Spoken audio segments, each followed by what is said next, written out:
Everyone, well, wait a minute. Let's try that again. Hello, everyone. I didn't have my mic in place.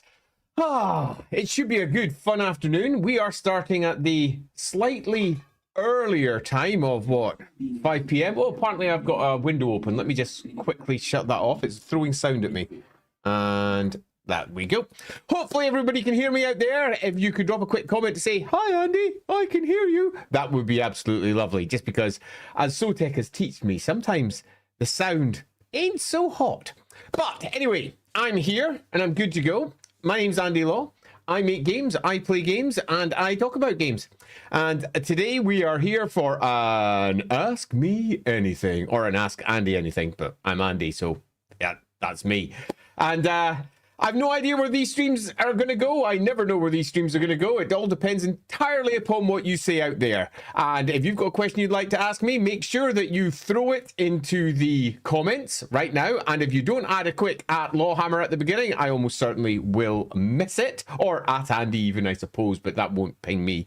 And obviously, if anyone's going to be throwing super chats in my direction, that means if anyone's actually happy to throw money to support the LAWhammer channel, then we will always be taking those first. Also, before I begin, there's a small thing that I'm going to add, which I'm going to go check over here as well. And that's that we were having some rather intensive difficulties spotting our chats over on Twitch. So that being the case, I've actually got Twitch open separately over there to make sure I don't miss stuff, which means that I can say quite happily that, like Lord Chris, thank you so much for subscribing for 15 months. You rock. Because it actually shows me over on Twitch. It does not show me here in StreamYard. So that being the case, I'm going to dive straight in. For those of you who haven't done one of these before, I literally just bring up whatever comments come up and we chat about them. For example, if someone comes in and says something like, hello everyone, I can reply. Hello everyone. Hey Tablam. That being the case, let's dive in with our first super chat. Grungney should have held a grudge against Grim there. This would have led to the same conflict Ungrim has, but with Valea in the middle. I'm going to go much further than this in general. And I'm going to say that this is blasphemous for many of the Warhammer fans out there, but I'm going to say that this is something that Age of Sigmar is now beginning to develop much better, and that is that the Ancestor gods in Warhammer Fantasy are exceedingly badly covered. We really only get details of 3 of them to any great degree, even though some of the books give you far more. And their myths and their stories are almost, not quite, but almost negligibly covered. For a species like the dwarves, who have great and enormous record-keeping business in all of their holds, every single hold would have tons of very old inscriptions about all of their ancient myths concerning the ancestor gods, their connections to their holds, what they did in the past, and for all that, it sounds like, well, it's no surprise that none of that's included, because that sounds like a lot of work, Andy. Well, yeah, but for the roleplay game, no. A single double-page spread can do so much work towards this. And this is an example of something that is, broadly speaking, missing. Far stronger connections between all the ancestor gods, exactly what happened and why they are still holding on to the various stories of the past. I think much could be done here and has yet to properly be done. Moving down to Kureen. Thank you very much, Kureen. Do you have any opinions that has changed completely after discussion on Lorebeards? Looking forward to you loving guilt after this episode. Yeah, that's not likely. So Lorebeards, one of the things that I've enjoyed most about it is my ability to explore ideas that the books hint at or imply, but definitely don't state. I particularly enjoy this when it's something that the books all say, but never say out loud. So for me, most of the time, Lorebeards isn't really that insightful or deep in terms of changing my opinion on stuff. Although Lorebeards often makes me think about things in ways that I hadn't previously. But because I've been working on Warhammer Fantasy roleplay or doing bits and pieces for it, or even for just my own game for like the last 30 odd years, I have done so much thinking about so many different parts of it. Lorebeards is less about me learning new stuff and throwing it out there. It's more about me trying to remember all this stuff and pulling it back together again for a stream. So it's rare that something completely changes my opinion in Lorebeards anymore. I know one of the reasons Sotek enjoys it a lot is because he's come out of many of the streams with a completely different opinion to the one he entered. Lorebeards has given me extra lore in areas that I just didn't know very well because I had to brush up on something, and it gave us a good opportunity to dive into some areas that are very poorly explored, like say for example the fishmen or the, I don't know, the dragon ogres, and some of those streams turn out really well. The dragon ogre stream to this day I still think is freaking amazing because there's so little written about them, but not only did we fill a stream with super interesting things to discuss about them, we filled a stream up in a fashion that by the end of it, I was like, yeah, dragon ogres fucking rock. And before that, I was like, yeah, dragon ogres are just a thing. So my opinions do shift. My opinions on dragon ogres, for example, shifted, but changed completely. As of yet, no, but it almost certainly will come in time. So thank you very much for that one, Corrine. Sean Schultz. There we go. Who is the rep for Ireland or Scotland in fantasy? So there isn't really one, plus they're all over the place. And this is one of the interesting things about the way that Warhammer is created. Warhammer focused primarily upon the Empire for its core setting. And most people, when they think of the Empire, immediately go, well, that's the Holy Roman Empire setting inside the Warhammer. So clearly the British setting's Albion, isn't it?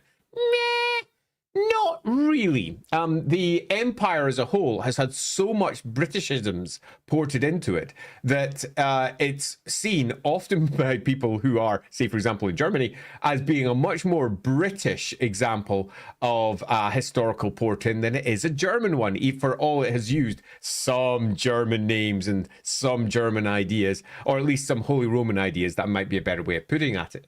Now, on to Ireland. Somewhat similarly, Ireland has been often written about in a very English way, as in not written by, for example, people from Ireland or understanding Irish sensitivity. So there are some rather interesting takes.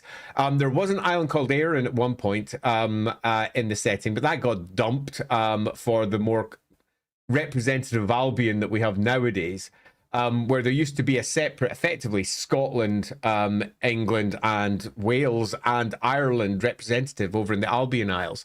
That got completely changed and consolidated when you moved over to 6th edition and the Attacking Albion campaign that we're all the way Dark Shadows.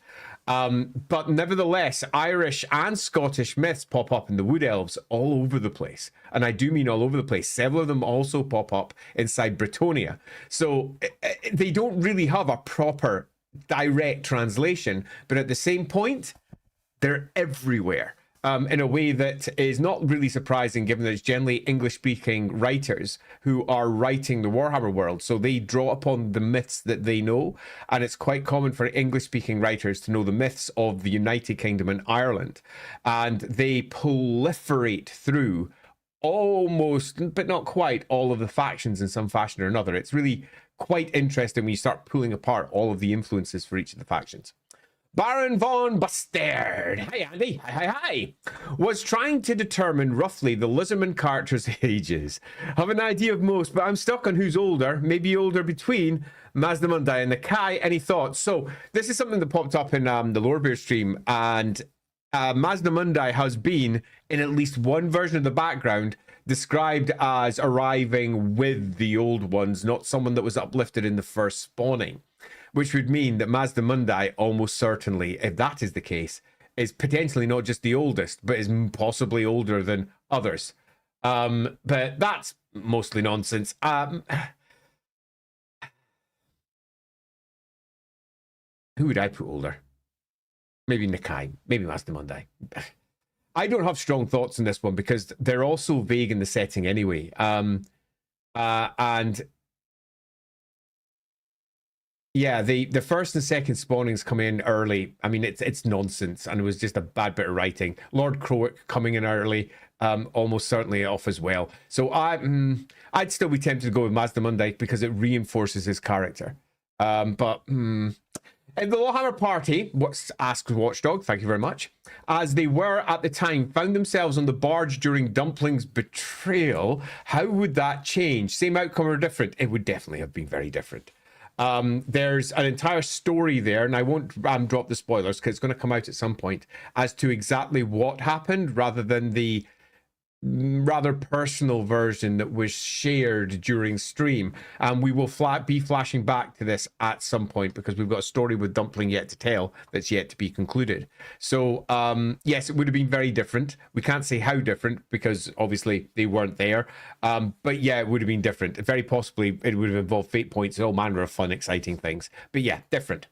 Charles CK, which of the Mass Effect games is your favorite? Do you have a favorite companion, species, or villain?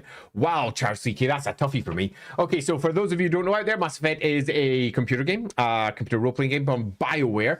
BioWare first released that on Xbox a bajillion years ago, and then it popped out onto PC, over onto PlayStation, and then the second game popped out on all platforms, as did the third. I have played each of them multiple times, and each of them is a very different beast. Mass Effect 1 is a very strong story with terrible side stories and copy-paste side bits and a really clunky system that's equally on the roleplay side of building up your characters, kind of fun. The second game dumped almost all the roleplay aspects, had a bit of a bobbins overall story, but by far had the best and strongest characters. And the third game had some enormously brilliant bits that were ruined by 5 minutes at the end. Some of the best storytelling, in fact, was in the third one, and the last 5 minutes almost invalidated a huge chunk of what they'd set up. It's really difficult to pick them apart because mechanically the third game, being the newest of the three, and again it's now pretty old, is by far the best game. Actually, no, I'm going to disagree with myself. Mechanically, Mass Effect Andromeda is the best game in terms of the actual movement around and the way your character works, but Andromeda was dumped by EA, roundly disliked, but it wasn't that bad. I have a lot of issues with Andromeda, which we could go into in another stream. It's definitely one of the first three games is my favorite. It would be a cop-out to say the Legendary Edition, which is the first three games bundled together, is my favorite, because it sort of is. So if I was choosing one of the three, most people go with 2. So much of it lies with 3, but I can never give it to 3. So I am going to controversially give it to 1, for all that game plays like ass, purely because I think a lot of the core world building and storytelling that they deploy was nicely done, even though all of the side material was in fact terrible. And no other way of putting it, literally terrible. Right, Brock, Reikland map question. Yes, why is Drakenberg far south of Drakenberg? But Werberg is right next to it. Should the names be switched or what? No, they shouldn't. Different writers have given different names to different places. And when I was compiling the master map a long time ago, it was my job to take all the Drakenbergs and everything that had been mentioned and place them where they were placed. And as it turns out, they were placed in some pretty weird places. Then later on, it's a matter of justifying why they are where they are. But loosely speaking, the map is, in this instance, correct to the Warhammer world that has been portrayed by Games Workshop through its various editions, novels, games, and similar. Drakenberg, the province of Drakenberg, also Drachenfels, which is right beside it too, the Von Drax, and the Drakenberg that's over there too, down in Sylvania. There's loads of them. Weberg is a city inside one of the provinces, but yeah, no.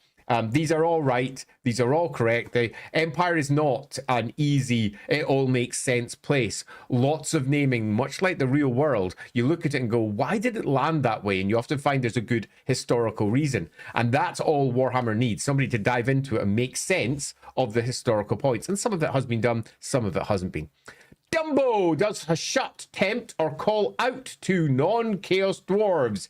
So that really depends on whether you think that the ancestor gods call out to anyone ever anyway.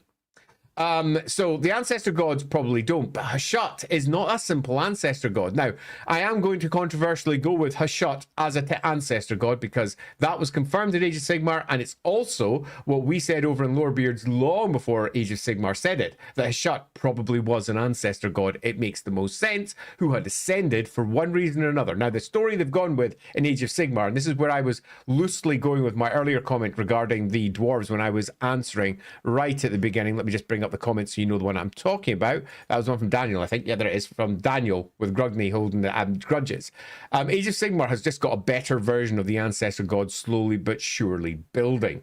And that's great. Wonderful, in fact, I would argue. And it's quite clear that Hashut, both as an Ancestor god but as a Chaos god, would be in a position where he could be doing that. So the old, is Hashut calling out and tempting non-Chaos dwarves? I think the answer would be, if we rebuilt the entire world now and we looked at all of Warhammer World and everything's presented and built a new edition, the answer would be yes. That Hashut would be, in many respects, the great tempter and ruiner of the dwarfs, in the same way that the other 4 Chaos gods are so associated with almost everybody else. It seems to make sense, and the only reason Hashut wouldn't be doing so is if he couldn't. If dwarves, for example, can't hear gods or some similar thing, you could easily write that, because the setting as it currently stands doesn't have screeds of information about how the dwarves are holding off against Hashut and are concerned about Hashut and dream about Hashut or are worried about Hashut. None of that is the case. If we go through all of the literature about the dwarves, the stories, if we dive into all of the roleplay books, again, Hashut is a secondary mention most of the place. So perhaps does might be better replaced with should. So should Hashut tempt or call out to non-Chaos dwarves? Yeah, probably. Does he? In the setting as we have it? No. So you either have to justify that or just change the setting. And as we all know, Warhammer loves to change the setting when they have a new idea. So it wouldn't surprise me if at some later date, as Hashut has been developed significantly in Age of Sigmar, you're going to find that the Hashut version that's ported backwards again into Warhammer, where they go, we should be doing more with this. They really should. He's a great god. And I think there's a lot there that has been not very well utilized, mostly because there was factions within Games Workshop that despised the Chaos Dwarves. I just didn't want them to be used again, particularly after the general failure of the Chaos Dwarf army to be a sales lead. They did not sell well at all during the 5th into 6th edition. TGS, hiya! LAWhammer, if I let the Shalia priestess in my group act as a Heish acolyte for the light mage, if she prays during combat, am I crazy? Party bond, etc. Crazy? No. Would it work? No. Now, that doesn't mean that you shouldn't allow it to work. You can do whatever you want for your own games. And for individual stories, having things like this suddenly work is the sort of thing that a novelist would do. And they'd say, and for some reason, it all works, because it makes for a cool story. But would I do this as a standard? Absolutely not. This is something that I would probably dive towards as a great conclusion towards a story that's being presented at the table. You know, the climax, for example. Broadly speaking, Shalians use pray and acolytes use channeling. Different skill. Channeling Heish. And when you channel Heish, you are not doing the same as what praying does. When you're channeling Heish and you're working as part of an acolyte group, typically you're also singing because you're part of a choir. That's the whole point of it. It requires much more than just simply channeling. It requires some empirical help to make sure that the correct tones are being said to draw in that Heish magic. So, loosely speaking, would you be crazy? No. That's the sort of thing novelists do all the time. And they often do crazy stuff like this at climactic points. But would I do it as a standard? I definitely wouldn't, and it's not what I'd write into the rules. But there's no reason that you shouldn't do that for your own games, particularly if you think it works really well for how your party works. There is no Games Workshop police out there, either for you and your games at home. They will never come into your home, or often even for the novelists when they're writing. Games Workshop are surprisingly brilliant partners when it comes to coming up with new and interesting ways to use their setting, as long as you don't contradict what they consider to be their core setting. So there's nothing wrong with this. It's supported, but at the same point, it goes against the rules. It goes against the core of what Heish magic is and what Shalian praying is. So I would come up with a good solid reason for why you want to do it. The angry Welsh noises are well placed there for the discussion earlier about Wales, Ireland, Scotland, and everything else, and that's fair. Let me just bring this one from Mr. Mike as well. A man simply better than you, and he's very humble. LAWhammer question: why is it a crime not to watch the Rookery? Because the Rookery is brilliant. If you don't know about Rookery Publications, that's a company I co-own with a bunch of other cool people. And Rookery Publications made... Do I have it out here? Because if I don't have Dark Deeds out here, I deserve a slap. Do I have it behind me? I've got boxes of it behind me. Oh, wait a minute. Maybe one here. Oh, there is. Rookery Publications, for example, made this game. Dark Deeds, which you may notice, created by Mark Gibbons and Andy Chambers, who you may know from Games Workshop. They did the art for tons of the stuff through the 90s into the noughties. And it's a crime not to watch the Rookery because we cover games in a variety of ways that most other people you don't expect do. We speak to game creators, we speak to novelists, we speak to artists, we speak to people who make computer games, and we just have a chat with them about shit that they love talking about for a good hour. Today, for example, we are doing a world building exercise. We did a world building exercise with an author called Tom Toner, who creates the craziest worlds for his novels. They're truly imaginative and loads of fun. And he sat down and did a 1 hour walkthrough for how he does his creation. And he, through the course of that stream, built an entire planet and loads of cool ideas. And it's made of poo. No, it's got a poo moon, that's it. So I wasn't in the stream, so I've got to run with it. It's got a moon that's made of poo. The actual planet itself is a living creature. And he made it with all the people who are in the comments. And they're doing the same again today at 7 p.m. UK time. So that's in 1 hour and 40 minutes time. If you're sitting in some other part of the world going, UK time? What the hell is that? In 1 hour, 40 minutes time, they're doing the second part. You don't need to have watched the first part because it's a shared creative endeavor. So everybody can just throw ideas at the screen. And they'll pick out those ideas, they'll drop them in and create something with you live. So that's happening at 7 p.m. today. But the Rookery is, cut a long story short, just brilliant for its many, many streams. It has a backlog of about 160 episodes of gaming gold, much of which I was involved with, because obviously it's our channel. Let's move down to Strigoi Boy. Thank you very much. Thank you very much. Do you think that the Bretonians should have more stories involving raiding factions, since they have a large coastline and most of their cities are old elven port cities? Seems they'd mostly get the Empire sloppy seconds. You're not wrong.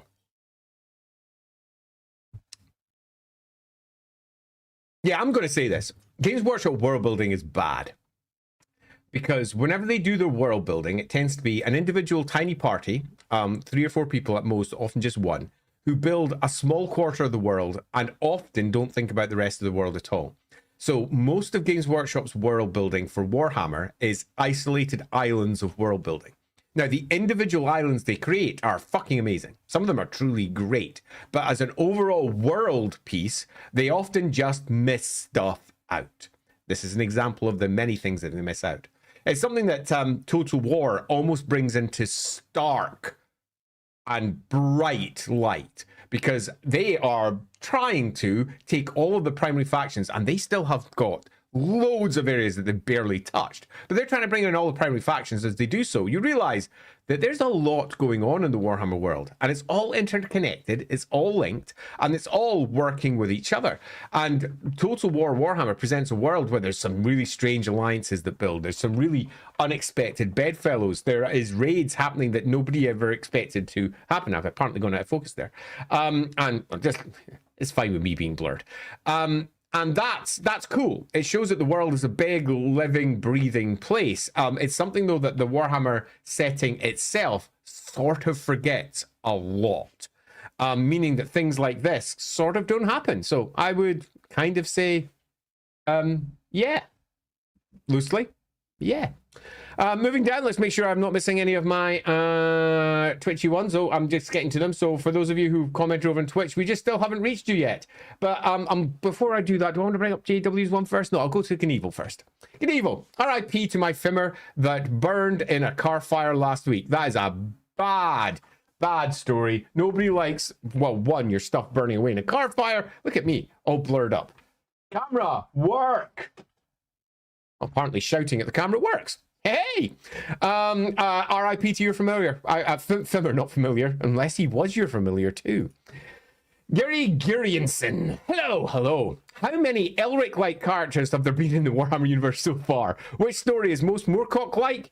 Age of Sigmar, Prince Mesa, maybe. Okay, so wow, there are so many. The one that stands out most obvious, although many would instead say it's a lift from D&D, is Tyrion and Teclis, because Teclis is basically a rip of many aspects of Elric in particular. The emaciated sorcerer from a perfect line who's not a good representative of it, and a whole host of other fun, exciting things. He's very close indeed. And Others would say instead we should be turning to the Dragonlance Chronicles, pardon me, where you've got Cameron and Raistlin over there. Raistlin and, oh, what's his name? It's been so long since I've read it. But the twins over there, and the twins from D&D are quite similar as well. The Terrian and Teclis are far from the most original of characters, basically. But my most Moorcock-like one is probably not going to be that, though, at all. It's closer to Malarian. The Dark Elves in general, I mean, yeah, most of the Dark Elves are drawing heavily. Almost all of them in one fashion or another. Now, which is the most Moorcock-like story? That's a toughie, because Games Workshop tends to absolutely lack many of the core aspects of Moorcock. They take the salient details, they take chaos, they take mutants, they take beastmen, they take all the stuff that is what they consider to be cool and exciting, but they miss the philosophy, they miss the point, they miss the discussion about what is good and evil, what is empire. And instead just say, lots of troops fight each other. This is fucking cool.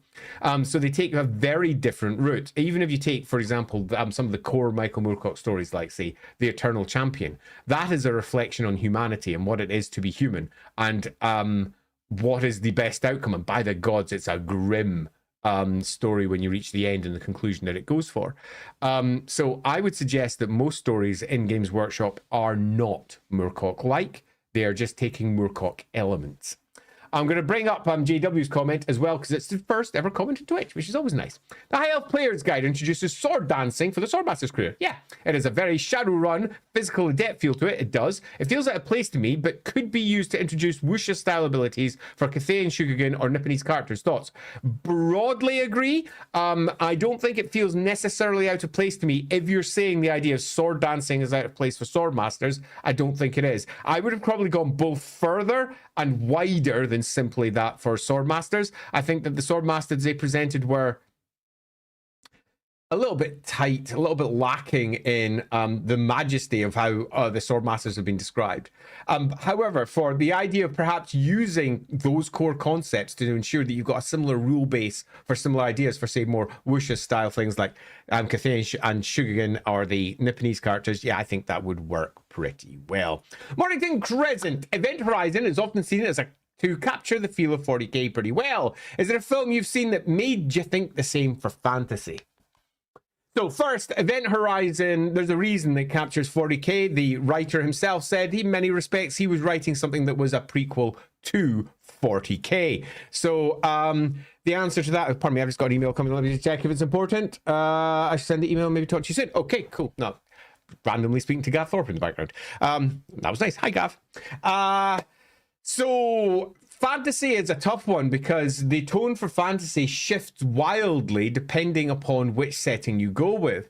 Most people, when they think of the tone of fantasy, immediately go for those dark medieval, sometimes humorous movies, because they think of Warhammer being equal to the Empire.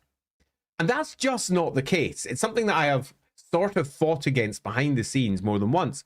Warhammer Fantasy Roleplay is not Empire Fantasy Roleplay for all. It always starts there with each one of the editions. It's Warhammer Fantasy Roleplay. It should be offering you how to play elves from Ulthuan. It should be discussing Norska. It should be having long, in-depth articles about orcs and Skaven and everything else too. And that's when it all begins to break down, because most of the movies that give you, for example, a really good idea of what it might be like in the Empire are just good, solid medieval movies. There's a bunch of them.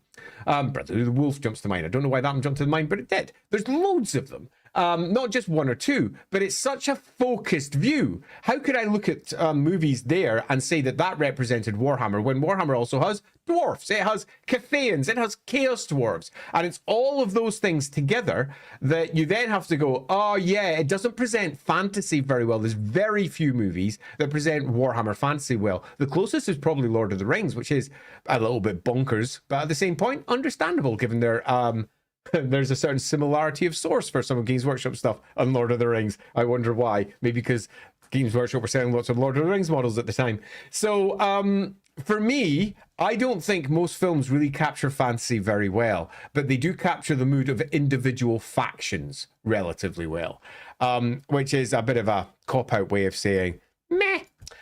Moving down to Biofood. What is the nearest star system to solve? To solve our own one. Because by the gods, we have a lot to solve here. Like, here. Here, the Sol system. Let's figure that one out. And everyone in it. Oh, that's oh, interesting. He just marked there. Sol. Is that you saying the same thing as me as I move down there, Biofoot? I'm not entirely sure. I'm going to move on swiftly. Dynaman. Hi, Dynaman. Hi, Andy. Hiya. Fun fact I learned during a trip to York. I do love a fun fact. Did you know threat in the medieval era, middle-class homes often used horns instead of glass in windows? Did you know that? Not threat. The horn was a byproduct of butchering cows and was then boiled to make it translucent, which the small panes being used in window slots. I did know that, and I got it from a same trip to York. We were probably in the same place. Yeah, I went to York with my kids. It was a while ago. It was about, okay, how old are my kids now? My oldest is what, 21? I'm so old. She must have been around about 10, so it was about 10 years ago, I guess. And we had a lovely trip around York. It's a great place to visit if you haven't been. We did the Jorvik Viking Centre. We wandered through the old town. We had all manner of great food. And one of the many things we picked up was, in fact, that many products, not just horn, were used in windows. And I loved that detail. I remember taking a photograph of, I think there was a little plaque about it, photograph about it as well.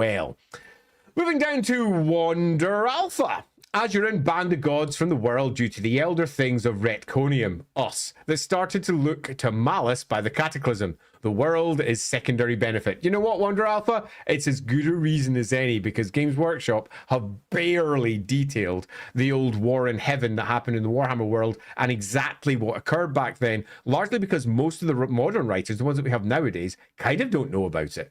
And they, whenever they encounter an obscure detail about it, like, what's this? This is new. I remember having a discussion directly with Games Workshop about which parts and which parts not to include. And I had a big discussion. It was a live discussion because I was like, I'm wanting to cover this, cover this, cover this.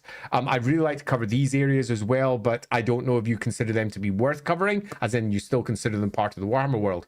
And it's fair to say that of, let's say I dropped 90 things I wanted to discuss. Of them, they only really knew about 80 of them because they hadn't done all the necessary research for the call, and I had. But of the 80, they were like, yeah, sure, we wrote all that stuff. It's fine, as long as you do it in a way that matches what the current lore is. So you often find that that is the case, and lots of writers forget things like this fact, that Azurin banned the gods for wandering the world, purely because they don't know it. Professor Shap. Speaking of Mass Effect Andromeda, sure. What did you think of the Ket as antagonists? I thought they were sadly lacking. There's a lot of nice ideas, not to wax too lyrical about this, because I can talk Mass Effect all day. But the entirety of Mass Effect Andromeda felt a little bit like this had happened during development. We're going to offer you a whole new wide universe of exploration. Oh, that's hard. Let's dial it back. We're just going to offer this bit. Oh, that's hard. Let's dial it back. In fact, we're just going to offer a few worlds. Here's the Ket's bad guys. And it's not entirely unsurprising it feels like that, because that's what sort of happened in development. And we ended up with only one really being developed to any degree, and it didn't feel that alien. Andromeda didn't feel that much different to the normal universe. They could have easily fit in with any problems. The whole thing was just a little bit half-baked. As an idea. Nevertheless, I did enjoy a good chunk of Andromeda. I played it, what, 3 times, I think? I've played it once on PC. No, I've played it 4 times. There you go. Moving down, Brock. Reikland map question, of course. Is there a rule of thumb for what constitutes a burg, a mountain, a burg, a town, a heim, sort of village, a hof? When naming settlements, I know Wald is forest areas. Yes, there kind of is. I suggest go grab yourself a German dictionary, because all of those are covered, as are more. And I mean, right down to like the Hals for the valleys, or Tals, pardon me, the Rabental, for example, the Rabertal, which is the Robbers Valley. Yes, there is a rule. The writers often don't know it, which means that the developer of the game, if they don't know it, will often agree to names that make no sense at all. This is something that I actually have a bit of a bugbear about, Brock. When somebody comes along and says, this place is called Anselberg, with a B-E-R-G, which means mountain, and there is no mountains close by, and the place that they describe literally has nothing to do with mountains, I immediately go, I think you made an error. I think you mean Burg, B-U-R-G, it's a town. And they'll go, oh yeah, I think you're probably right. So the answer is yes, there are some rule of thumbs. Go check up German for all the different ones. You'll get a better, broader answer than just some random English guy who doesn't speak German. I mean, English-speaking guy. I'm not English. That was a mistake to make it. It's an insult to both English people and Scottish people, all rolled up into one. Do love that. Dinoman. Can a human in Warhammer be both blessed by a god? Yep. Able to do miracles? Yup. And cast magic? Nope. In the more traditional sense. Have the sight? Nope. So, miracles and magic are two different ideologies, things, ways of dealing with the world. When you do magic, the gods look stupid. When you are doing miracles, magic looks like an arcane weird thing. They use completely different systems and they manifest in different ways. Now, could you have a character that does that? Sure. Individual characters that do crazy stuff are very much the focus of novels, for example, where they do stuff that doesn't happen in the normal world. And they say, actually, this chap here, he's a priest of Mor, but also he does amethyst magic because he trained in the amethyst college. So sure, you could do it as an individual character, but generally speaking, it's not only against the rules for second edition made this impossible, first edition kind of too, fourth edition says no. They're different careers, different talents, and in fourth edition, for example, they're actually antithetical. If you have one, you have to lose the other. So if you have the ability to cast prayers, you lose your ability to cast spells. If you have the ability to cast spells, you lose your ability to invoke prayers. It's one or the other.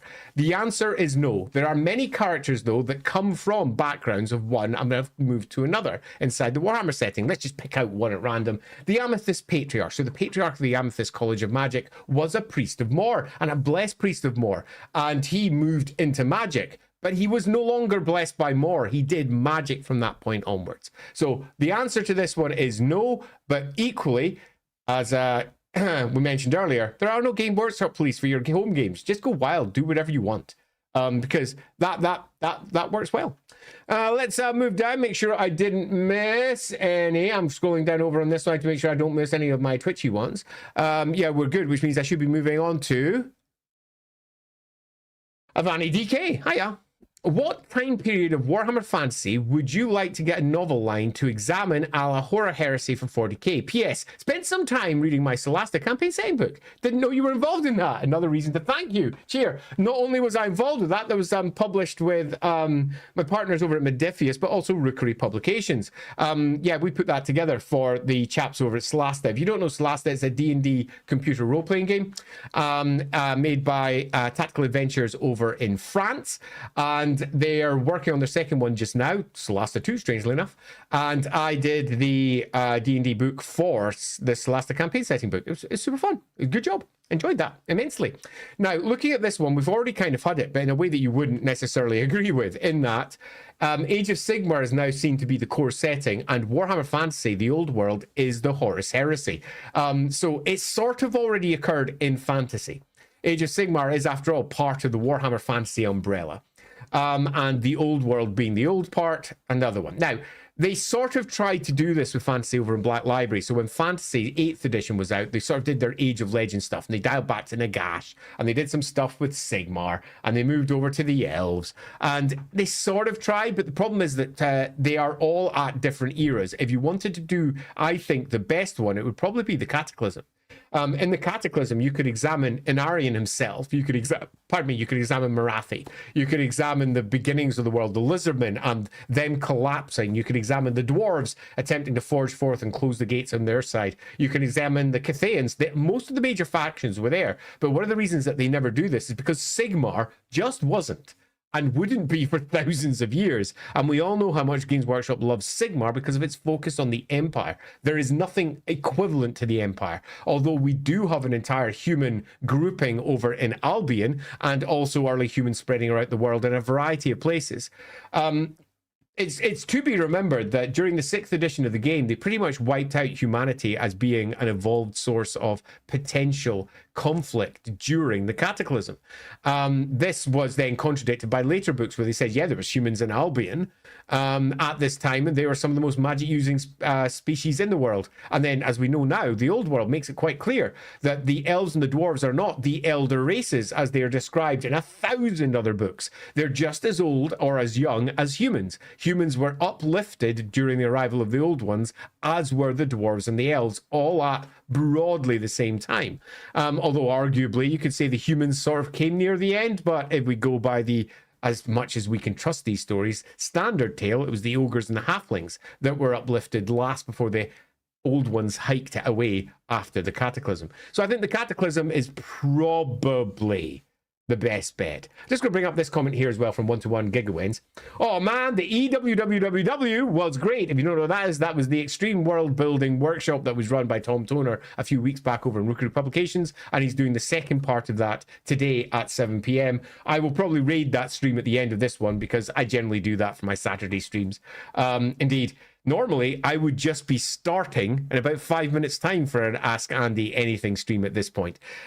So yeah, it was great, and I'm really looking forward to our next one, which is obviously this evening at 7 p.m.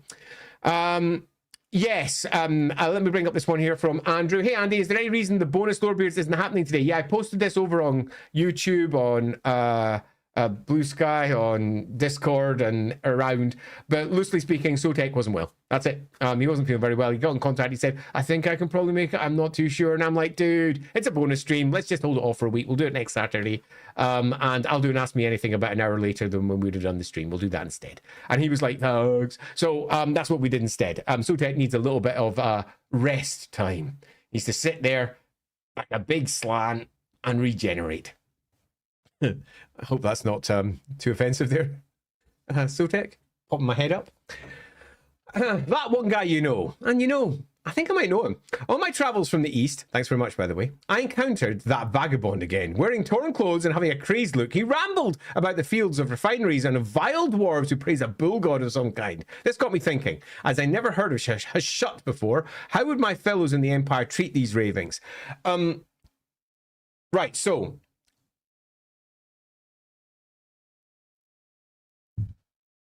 the Warhammer world is huge. I know I've said this before, but it's really big. And come the era that most games are set in the Warhammer world, 2512, 2520, around about that era, the era of Karl Franz, worldwide travel is a thing. The Empire trades with Cathay and with Nippon, both through long trains that come all the way across the land masses and also with ships. They have also spread out from the Empire across the world to places like Lustria.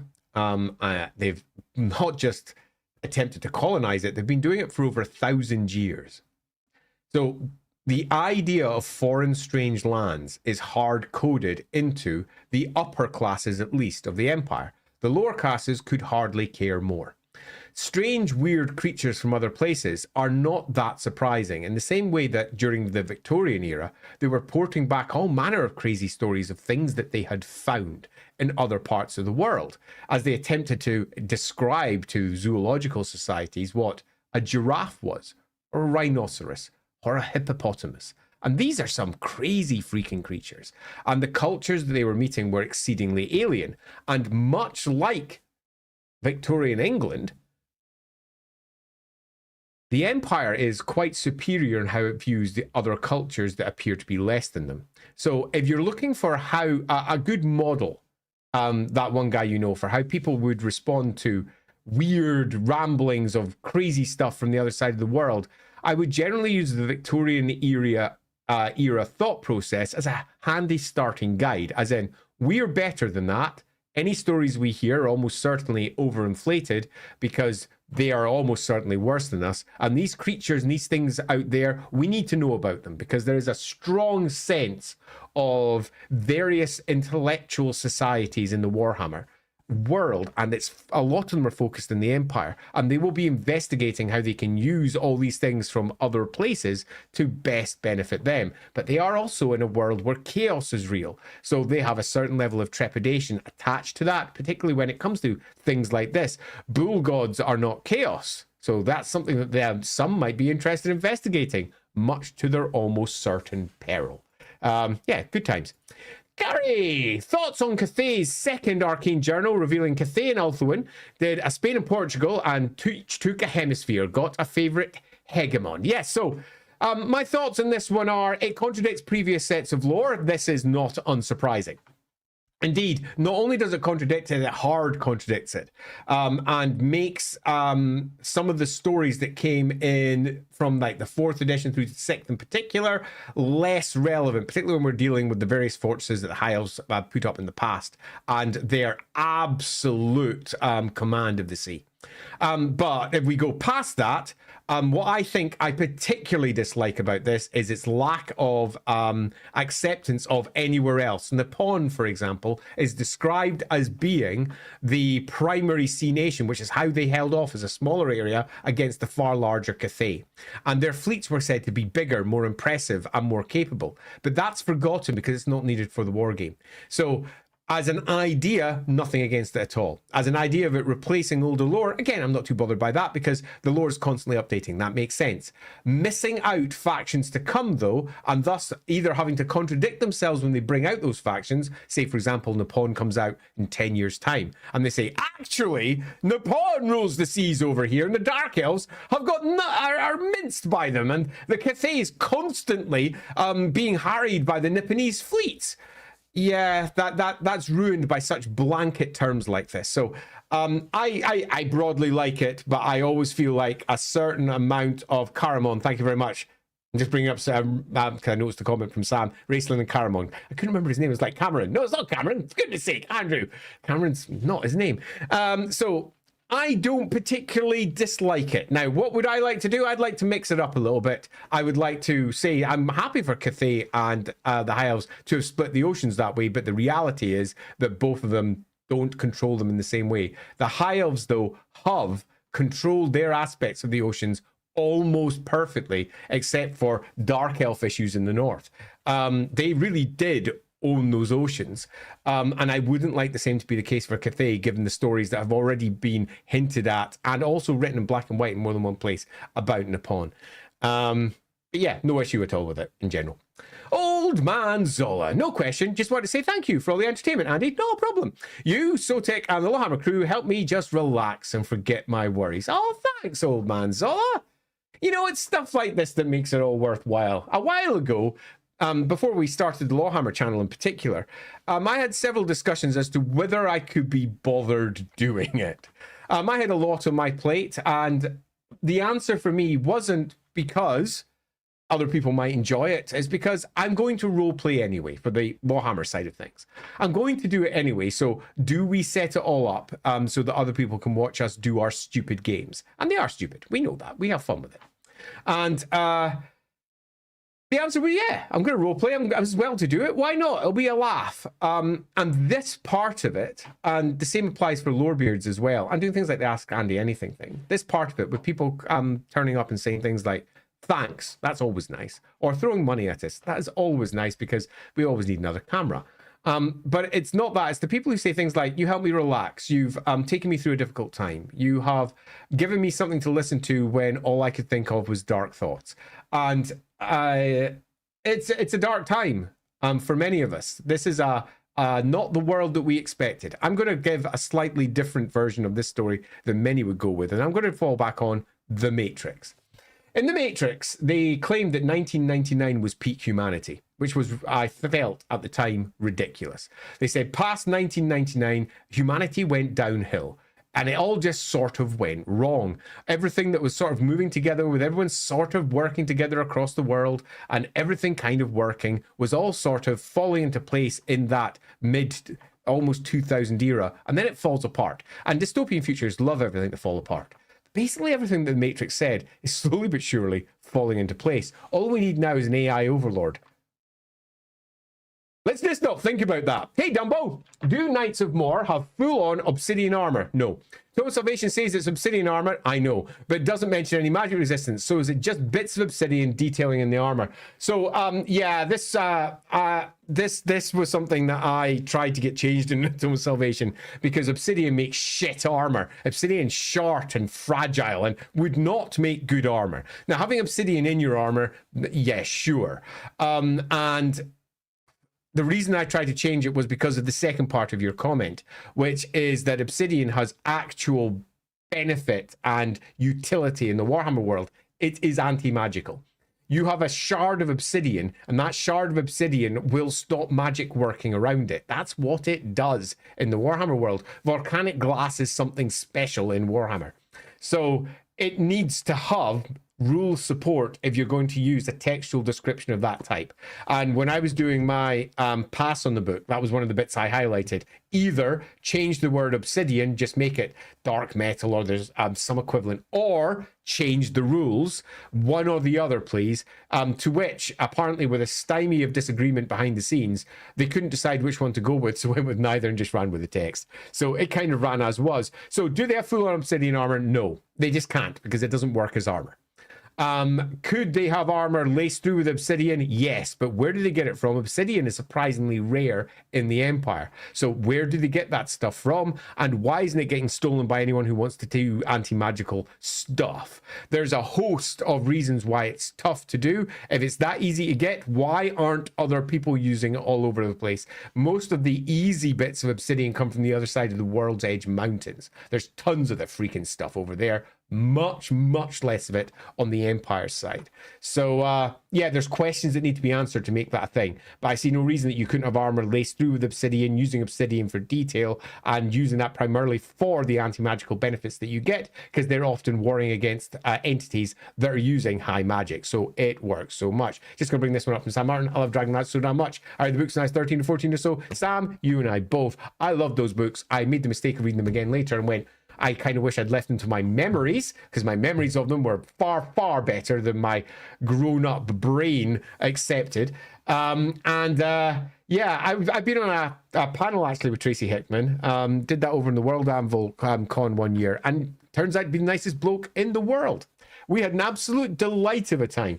You could probably find that panel somewhere online over on World Anvil channels if you desperately wish to do so, because we did have a grand old time. We were dancing and everything. Dinoman95. Is there any info on how the Bretonian tribes of Sigmar's era transformed into the various duchies that were united by Gilles Le Breton? Or do they fall into that 1000-ish gap between Sigmar and the Black Plague Bretonia Foundation era? Yeah, there's no information that's worthwhile mentioning here. Literally none. And that's disappointing, because Bretonian book could have covered that, but the Bretonian book is far more interested in the founding of Bretonia through to modern Bretonia and doesn't really speak to the fact that there's duchies already. But there is some hints. If, for example, we go into where we're going to go to, let's go with the Total Salvation. It's got some discussions about the various invasions that had occurred into the Bretonian era. There was an entire imperial province, a province of the empire, across the border into modern day Paravon, on up into Montfort. So that being the case, you could argue that parts of I've got something in my eye. It's really bugging me. Apologies for those watching. Let me just give that eye a little scratch. There we go. I hope I don't have an eye infection. I don't need that. It's almost certainly what would happen with me. I just get an infection from nowhere. Nurgle loves me. So during a stream, that'd be perfect. So do they fall into that gap? Yeah, they do. The concept of duchies was already a thing in the Empire that had been ported over as a term from early classical terms. Oh, wow, it's really itchy. From Dux, D-U-X, which had been imported by Varenans up into Nuln. So the idea that it had spread over into Bretonia from the Empire and from Tilia and Estalia, as they were in those eras, is entirely sensible, but nobody has really detailed it. So it's something that is open and you could play with in a different way if you wish to do so. Let me just check. I haven't missed any as I go down. I have not. I'm doing pretty well, not missing my bits, I hope. Here we go with, let's go with that one. Warhammer Fantasy Roleplay 4 question from Brock. Thanks very much. Difference between nun and priest careers. Difference between river warden and woman. Is the career protagonist more of a general one? Right, so first, nun is a cloistered individual, like a nun or a monk. A priest is a preacher who goes out and spreads the word in one fashion or another, either in a temple, perhaps proselytizing in other places. They are completely different entities. One is somebody who is cloistered away and is an aesthetic doing their own thing. The other one is out working with the people. So one of them is a people-facing career. The other one is a more aesthetic, inward-looking career. Difference between a river warden and a river woman. The river warden is a policeman of the rivers. A river woman is just someone who lives and works on the river. Consider the difference between, say, a watchman and a farmer. Two completely different things.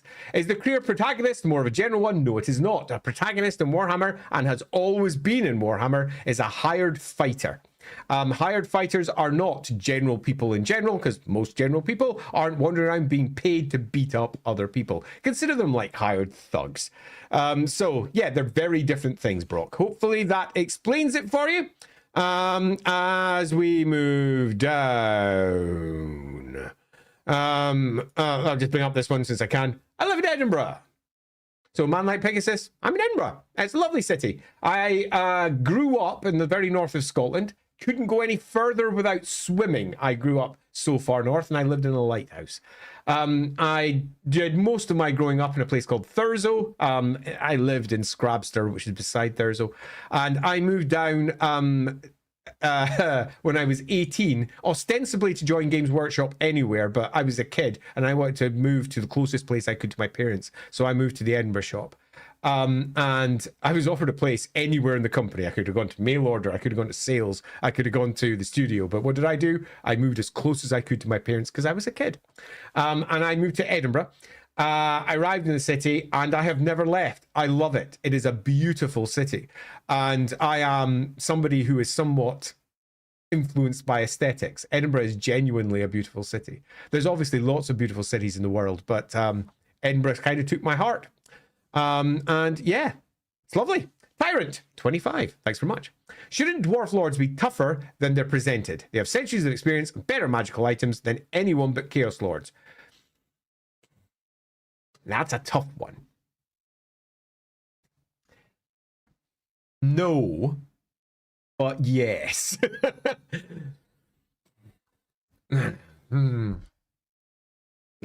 Tyrant, you don't know how tough this one is to answer. If we use the Warhammer battle game stat system as a measure, they're almost perfectly placed.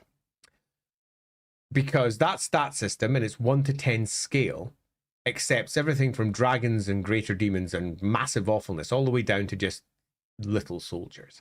And dwarf lords in that are really tough. And they're almost as good as chaos lords. And elves are not as tough. They've got 1 point of toughness less, in fact. Magic item wise, they've got much less utility because the dwarves have got their runic items, where they've got a bit more of a build your own magic item set, which is a bit better. They're perfectly placed. I think the balance inside the war game is good. When we move over to the fantasy roleplay game, historically, first edition, into second edition, and to third and fourth, the statting of powerful characters has been absolutely dreadful. No other way of describing it. Truly awful. They have completely failed to represent what top tier characters are like.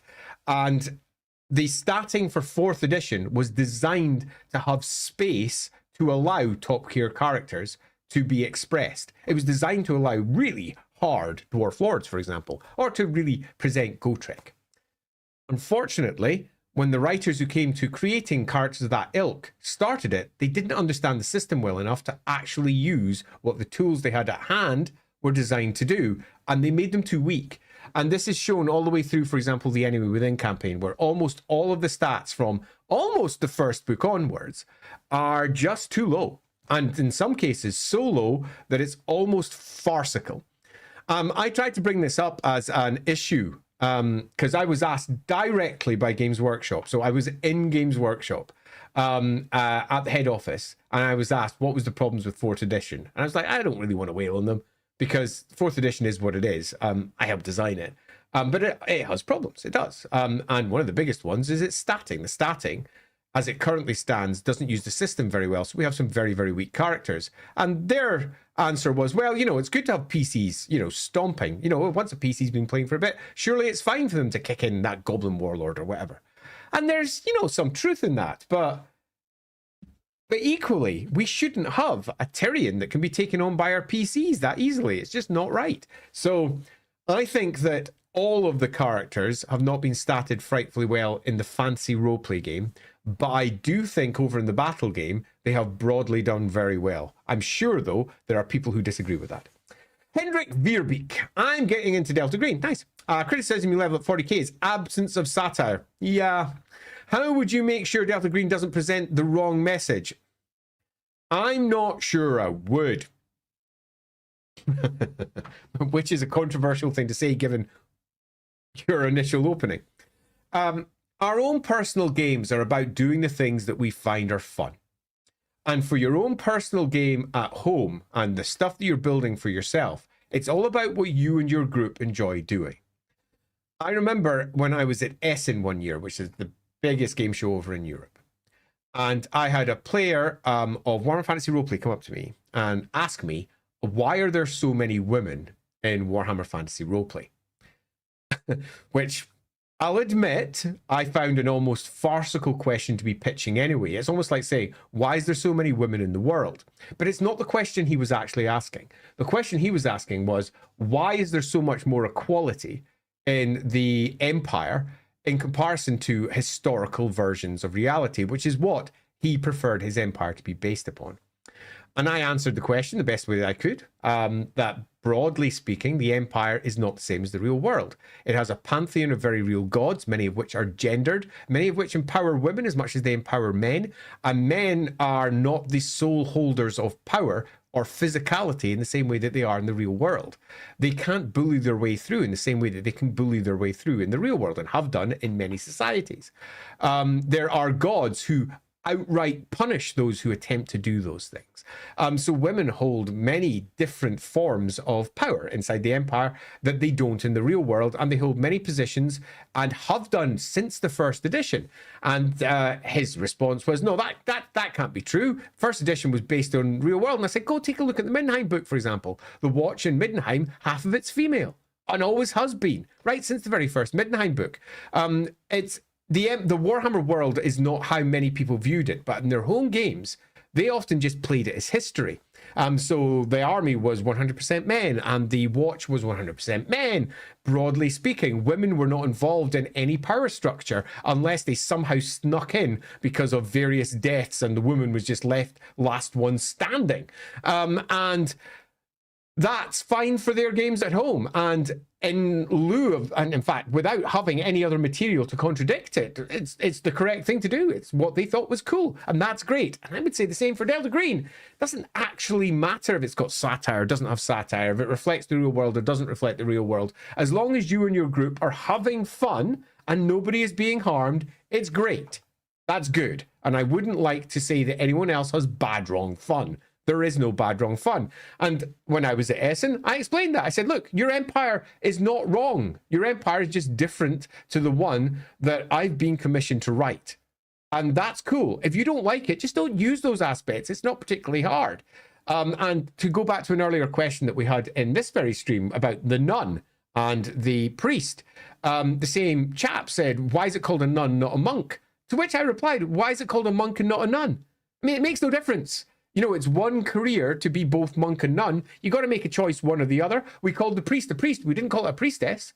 No, it's a choice over one or the other. So we went with nun for one of them. We went with priest for the other. You know, different names for different things. And it's not that one is right and one is wrong. It's just different ways. And we wrote in the description quite clearly. It's for monks. It's for nuns. And these are the things that they do. So I would genuinely say for this one, and it's a bit of a cop-out answer, but instead of saying what's the wrong message, I did say what's the message that your games and campaigns are aiming for, and just write it.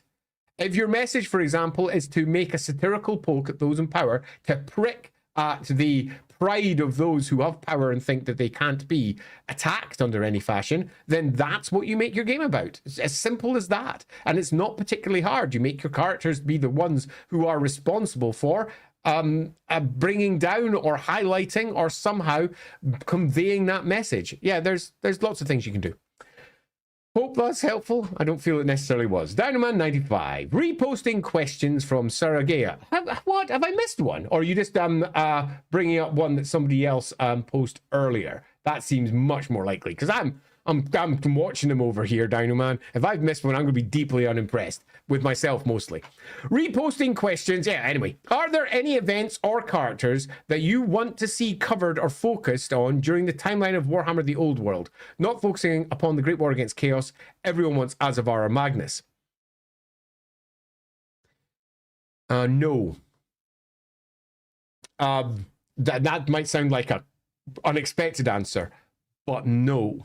And the reason I'm saying no is because most of the things that I wanted to see covered have already been contradicted.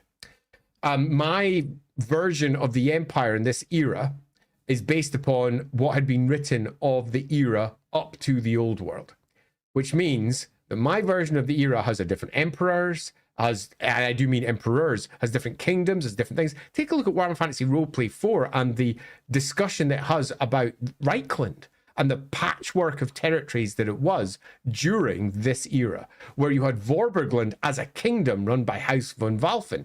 Is that mentioned anywhere in the Old World? No.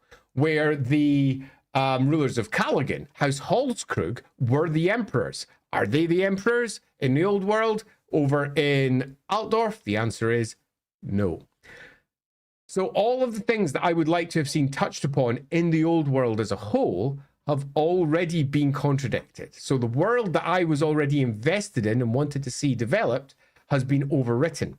So thus, I'm just interested to see what they're doing with their new version. It's as simple as that. I don't have any particular hopes, which is why it's very easy whenever someone says, what would you like to see covered? To say, well, I just want to see what they're going to do with Magnus, because I'm sure they're not going to overwrite Magnus. He's such a core component of what is going to happen with the Great War Against Chaos coming. Asvar Kull versus Magnus is coming, I presume, maybe by the 3rd edition of the Old World, maybe the 4th, who can say? I imagine Old World next edition will move into a different theatre. We start in the Old World, and maybe it'll be the East, since they're doing Cathay at the moment, and they might head over East, or they might head over West and do a whole bunch of stuff over in Nagaroth. East seems much more likely. And then eventually they'll have the invasion of chaos coming down, and all theatres of war will go to war, and that's how it should be. I think that's great. But I have no real interest over one story or another. I'm just keen to see where they go, which I'd admit, again, a bit of a cop-out. Big cop-out. So yeah, apologies for that one. Brock 6000. I find it difficult to get into games with cliche, boring, or just bad lore, though I might be missing out on fun times. Do you struggle with this at all? Oh, all the time. But I don't. Okay, Brock. Let me have a drink first. Suddenly, a frog in my throat. Ribbit. All right, so cliche, boring, or bad lore. That is something that exists in Warhammer all over the place. Is there cliches? So many. Boring? Yeah, sometimes. Some of the roleplay books are a bit dull. Or just bad lore. Bad lore doesn't really exist for my point of view. And I'm going to explain why.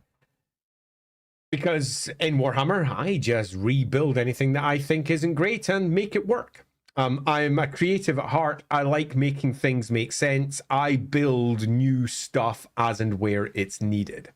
So there is no game that is in the end cliche, boring, or just bad because it's turned into what I want it to be.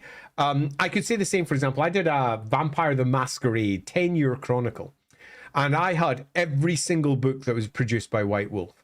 And in there was more cliche than I could shake a stick at. Some of it was indeed boring, which some people might find amusing given it's about vampires, but some of it was just dull. Some of it definitely wasn't.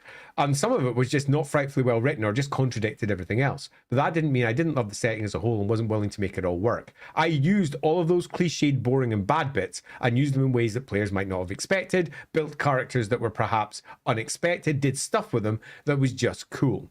So I don't find myself tied down by that. But the second part of yours, I do find myself tied down by, which is I might be missing out on fun times.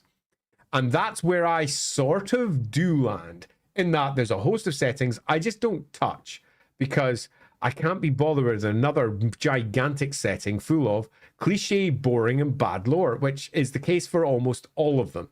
So it's more about a choice of what you want to play. I love the Warhammer world. I've been doing it since I was a kid. So all of the bad in it, I'm happy to almost circumnavigate and find ways to make it good. But that doesn't mean that I'm willing to dive into an entirely new setting that doesn't present it in an easily packaged way that I can digest simply. And normally that means a computer game or a movie. Computer games and movies and books, I'm happy to dive in. But entire settings for games, I barely engage with them anymore. So whenever someone comes along and says, this new setting is great, it does this, this, and this, I'm like, yeah, other ones do that. Why do I need them? I've got my own ones that I can already work with. So I sort of agree, but simultaneously, because I'm creative, I'm not really tied down by it. Dinoman95. So follow-up question. In your opinion, why does the ability to cast magic prevent some casting miracles, prayers, and vice versa? What about divine will and the winds of magic are antithetical? Oh boy. So this one is controversial. When we were creating the Tome of Salvation for One Fantasy Roleplay 2nd edition, that question was asked because there were at least 2 characters in the setting that sort of broke the rule that you couldn't do both. They didn't break the rule, but they were really close.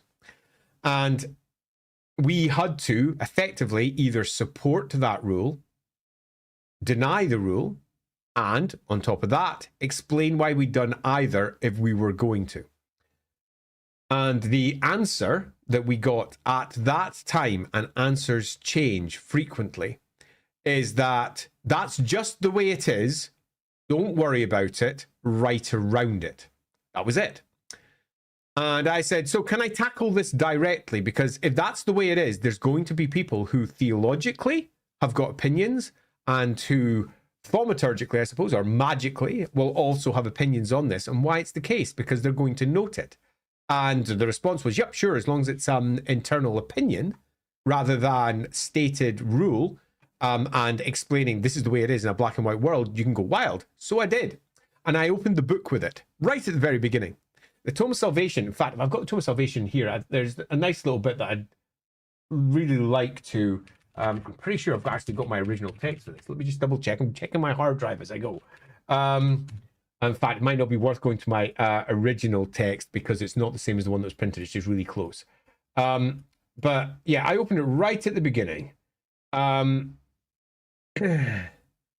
So we start off with Teclis, not with a priest in the Holy Book, basically saying that everyone in the Empire is backward, all the way at page 5.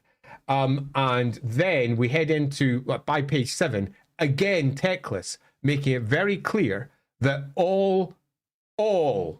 every last one of the various priests are just spellcasters.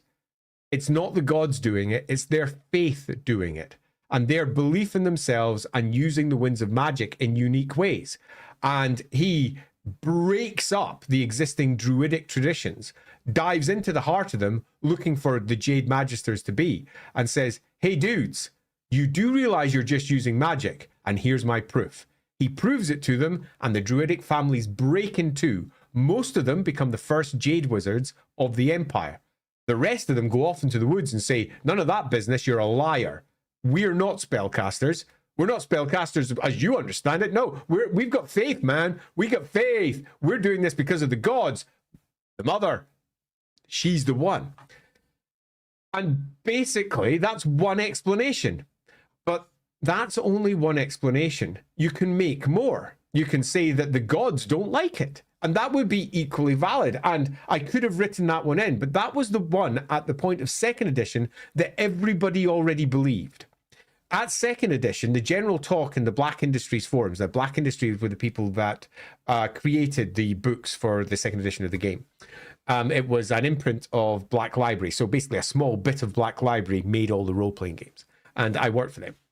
And the general belief at that point was that the gods gave spells to their clerics that they could cast. I asked for a change of language, so it could be instead invoking, because spells and divine magic felt very Warhammer Fantasy Roleplay first edition. Let's not call it divine magic, let's call it prayers and miracles. And they're like, yeah, that's cool. So we went with prayers and miracles and invoking them rather than casting them per se. And the general belief was clearly it came from the gods, and that's what we were running with. And I wanted to mix that up, which is why the Tome of Salvation in particular comes in with a different opinion that doesn't say what effectively the rest of the book says. The rest of the book says you invoke miracles, the god comes along and throws them out. Where Teclis opens up by saying they're a backward bunch of idiot humans who don't understand what they're doing. They're all spellcasters. And the truth, as is often the case with these things, is not the case on either side. Teclis is sort of wrong, but people who believe they're not spellcasters to a degree are sort of wrong as well. There's a lot going on in the Warhammer world that's not laid out. So to answer your question specifically, that's not the one we're on, it was Dynamans. To answer the question specifically, in my opinion, there is no fixed answer. It's a complicated thing with lots of different gods and magic manifesting in lots of different ways. But the ideologies and the pure beliefs that are required to make miracles work are antithetical to the understanding of how magic works in the real world and what you have to accept to make magic work. The spark of magic within you is just completely different to what's going on with those. They are different. So divine will and the words of winds of magic being antithetical could very well be the case if you wish, but it's not. Look at what the elves do. They were taught magic by the gods, and as far as they were concerned, that is what true magic was, and true divine magic was. They view magic as divine. Magic itself is divine. So yeah, there's lots of different answers there. Okay, moving down to Rob Rome. Are there any Skaven you'd like to get a major focus on in the old world? I'd love to focus on Moulder and their fight with the Everchosen. That'd be a good one, bro. I mean, all of the various other... I mean, I'd really like to see Fester Spike have a little bit more detail done, because Fester Spike's had fuck all down by the vaults. I mean, literally almost nothing written about it, like a paragraph here and a paragraph there. I'd love to see that given more depth. Hell Pit got a freaking ton of extra detail. We did a stream on Lorebeards about Hell Pit, where we dived into the various circles of hell that sit in that gigantic, horrific Clan Moulder stronghold near the top of the north of Kislev. We've had quite a lot of detail there already. I would love to see more on that, though, and perhaps giving ourselves a proper Moulder clan rat list. But I'd love to see focus perhaps on one of the other major warrior clans, or going to one of the other primary Skaven fortresses in the Warhammer world and doing something with it. I would strongly love to see Clan Pestilence, for example, have a headquarters. It doesn't have one. Pretty much, arguably, the most powerful clan in all of Skavendom. Even more so than Clan Scryer, who pretty much hold Skavenblight. And they have nothing describing where they're centered. Where's Nurglitch doing his thing? No one knows. In the Southlands? Maybe? Illustria? Who knows? Probably the Southlands. But is it? What's Clan Eshen's headquarters? Why is there only Clan Eshen in the east? I mean, why haven't there more? Who knows? Is there lots of clans over there and Clan Eshen is just the one that lead them all? A little bit like the Age of Sigmar clans. Probably, but it's not been detailed. So if I had to pull out one, because in the end it's one, I'm going to go with Clan Eshen when they move over to the Eastern Theatre, because I would really like to see the Eastern Theatre opened up. I would like to see Ind, Koresh, Nippon, and Cathay being core armies for the East, and I'd like Clan Eshen to be exploded with a clear headquarters where they do all of their, not core training, but they do all of their clan-wide thinking from. Their center of power. That would be super cool. Let me just bring up this one as I'm going by from Man Like Pegasus. Were the gnomes created by the old ones? Yes. If so, what was their purpose? Their purpose is not explained, but there was 666 separate clans, each of which had its own god. Get that in your head. Each of which had its own individual purpose for the end times. And of those 666 clans, most have died come the end times. And their gods are a patchwork, fragmented mess of what was once there before. What little we have about the gnomes, you'll find inside Rough Nights and Hard Days. And I wrote it, so that's why it could easily be answered straight off the top of my head. Let me just power by this one as well as I'm going down. All is dust. Hello, Andy. How much Total War have you played? Most of it. What factions? All of them. Have you tried any mods? No. Super easy to answer. Tyrant25. How are humans not the Old One's biggest mistake? They're the only Old One creation that fights on the side of chaos in significant numbers. Ooh, it's a controversial question. I'm going to give a controversial answer. Here we go, Tyrant. Crack. The Old World, which is Games Workshop's most recent foray into Warhammer Fantasy, makes it clear when you read its background material that the Old Ones not only knew the Cataclysm was coming, that it was its plan. Not only that, the Age of Sigmar, when you look through all of its stuff and all the Old One stuff that's still kicking around doing stuff, Age of Sigmar, in many respects, part of the Old One's plan. Meaning, bluntly, humanity did its job. Controversial. Dynaman, based on other facts from Bearley House, that place in York with the horn window. Oh, did you go to Bearley House? Nice. They used to believe St. Hilda turned snakes to stone ammonite fossils. What do people in the Warhammer world think of fossils? Would fossil beds have a higher concentration of shyish? Yes. Or would it have dissipated as bone shells gradually turned to stone? Fossils in the Warhammer world are a controversial topic. I wasn't allowed to include it in one book that I was going to where I was going to be discussing antiquarians, because antiquarians are basically like archaeologists, because there was a lack of decision as to whether the Warhammer world had anything other than newer species in it. So it didn't have history that were millions of years old with fossils that came from previous eras. It was considered to be a new world with possibly life only being the megafauna that we had before the arrival of the Old Ones, then the arrival of the Old Ones, and the change of the world that they made. Meaning that the bones that they had, none of them were truly ancient, and instead the fossils are nothing more than what you would expect to find in the Warhammer world. There's huge giant creatures all over the place in the Warhammer world, and there's all manner of stuff that they don't even need to make up. They turn things into stone, because there's all manner of things that could do it with magic. So it's one of those things that is very poorly handled. So there's so many different cultures. They would all have their own stories. I think that's what I'm going to fall back on. I would just build stories like St. Hilda's stories for each of the cultures and each of the different peoples for what they viewed about the things that they had scientifically unearthed. And I would bring up different versions of stories for that. I personally prefer for there to be fossils of all kinds, ancient fossils. So would fossil beds have high concentrations of shyish? The answer is yes, because shyish is the wind of change, and change from bone to stone is also a core component of that. It's a wind of time and the wind of things drifting in from the past. So the answer is yeah, definitely. It's not just death. Death is a core component of it, but it's the single word that's used for a far deeper wind. In the same way, the wind of beasts, you could say beasts, but some beasts are very gentle and very caring. As a base standard, but the wind of beasts is a savage atavistic wind, standing in contrary to some interpretations of what beasts could mean. Each of the winds are deep in terms of their overall catchment of what they do and what they represent and what they gather to. But yes, fossils would be a core component of what they move into. I think that there should be more about it, and individual stories for each one of the cultures should definitely be built up. All right, let me just have a quick run by this one with Man Like Pegasus as well, because I think it's quite nice. Andy, what are your thoughts on Games Workshop introducing a new faction entirely made up of black, dark-skinned humans from the Southlands? A fantasy dual nation would be awesome. Imagine fantasy hippo cavalry. Bluntly, I have strongly supported the idea that they finally do something with the Southlands multiple times. Games Workshop have been almost self-stung by their very bad racist tropes that they used for some of their early versions of what was in the Southlands. And it was a different era. People thought different things. There was no intention to be racist. It was 100% accidental racism, but that doesn't mean it's not racist.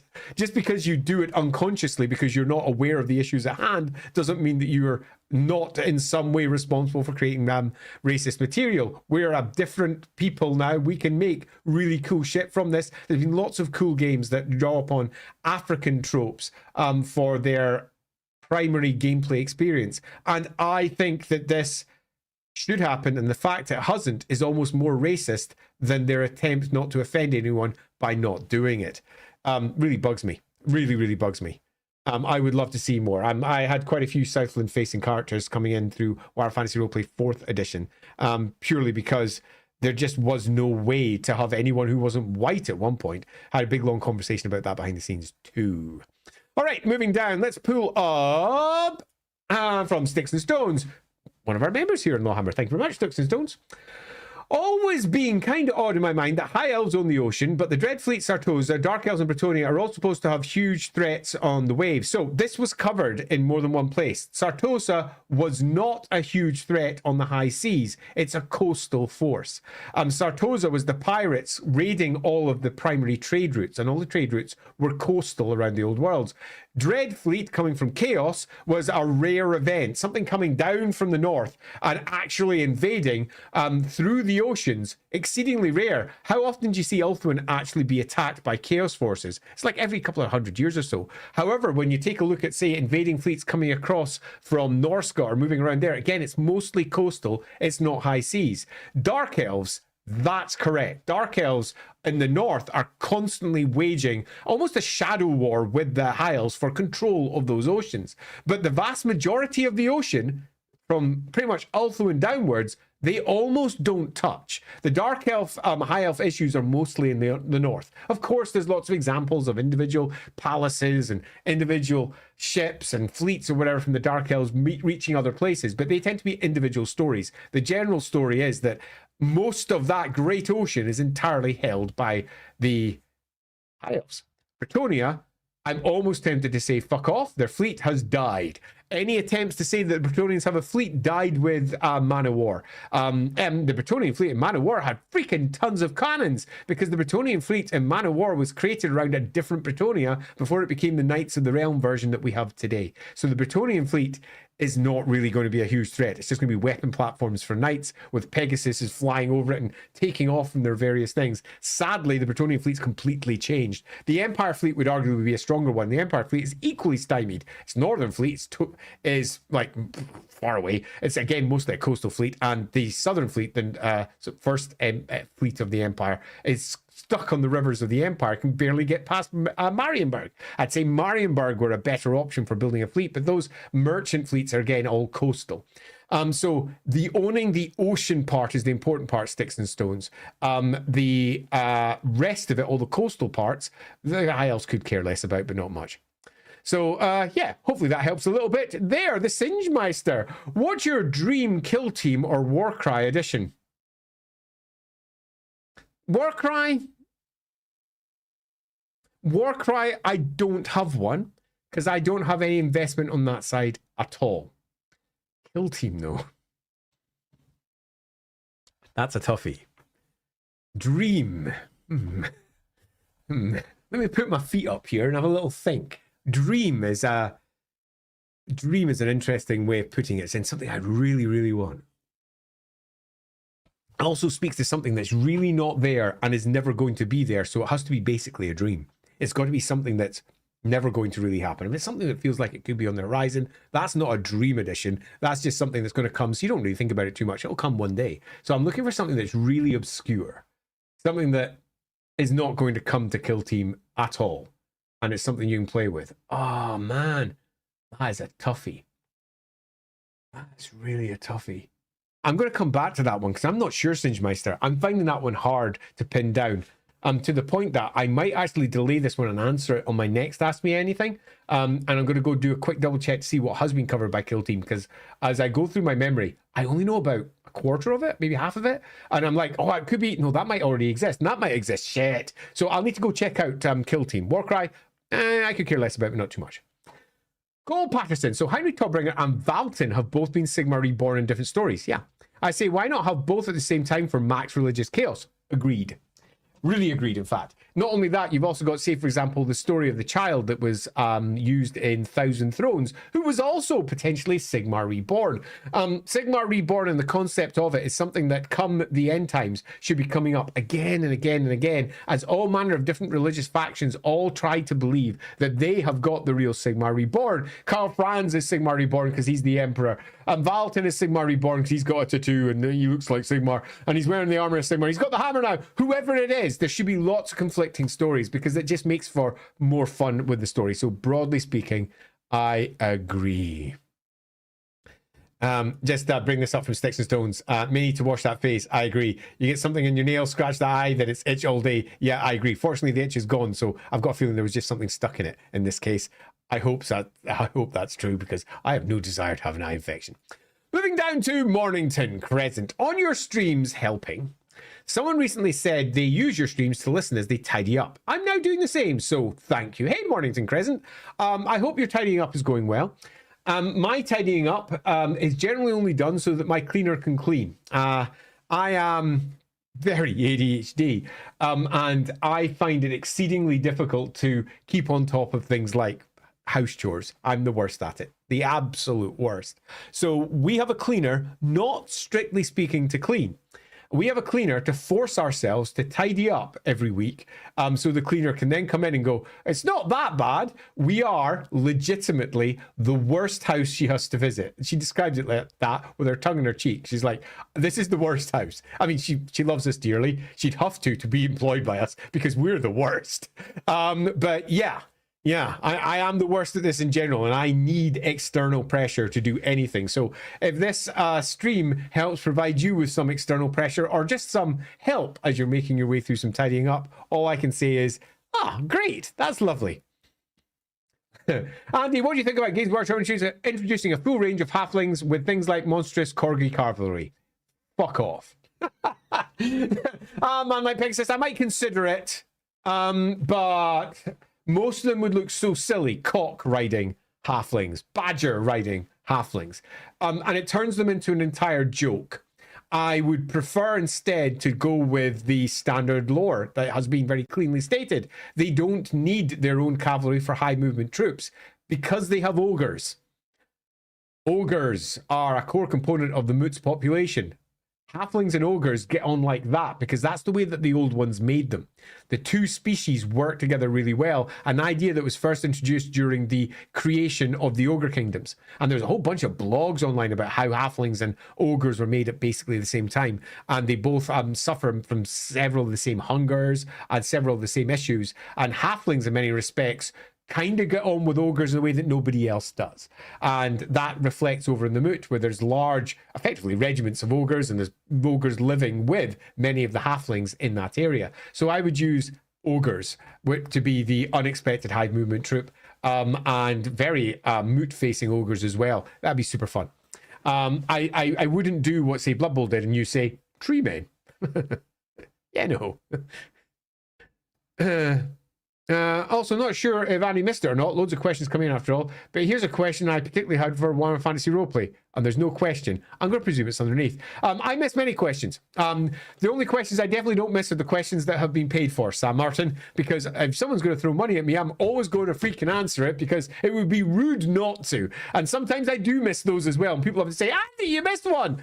All the other questions, I get to some of them occasionally. Like this one, for example. Could a wizard or group of wizards create warpstone? Or is it pretty well impossible? Either way, I assume it would be rather foolish. So, creation of warpstone is something that is generally the focus of a story, not something that you can do in general. So by that I mean an individual story, a novel for example, could be an insane wizard attempting to create warpstone using an arcane and crazy process, and perhaps even succeeding. But broadly speaking, the answer to this is no. But each of the winds of magic can be calcified into crystal form. So you can get like big bright rubies, which hold bright magic. You can get pyramidons of Heish, which hold Heiss magic. And these are created. And warpstone is in some respects nothing more than dark magic solidified. So the actual process involved is within magical theory. So could it be done? Yes. Is it impossible? No. Either way, it'd be foolish. Yes, dealing with warpstone is foolish, but there are many species that use warpstone a lot. Skaven, for example.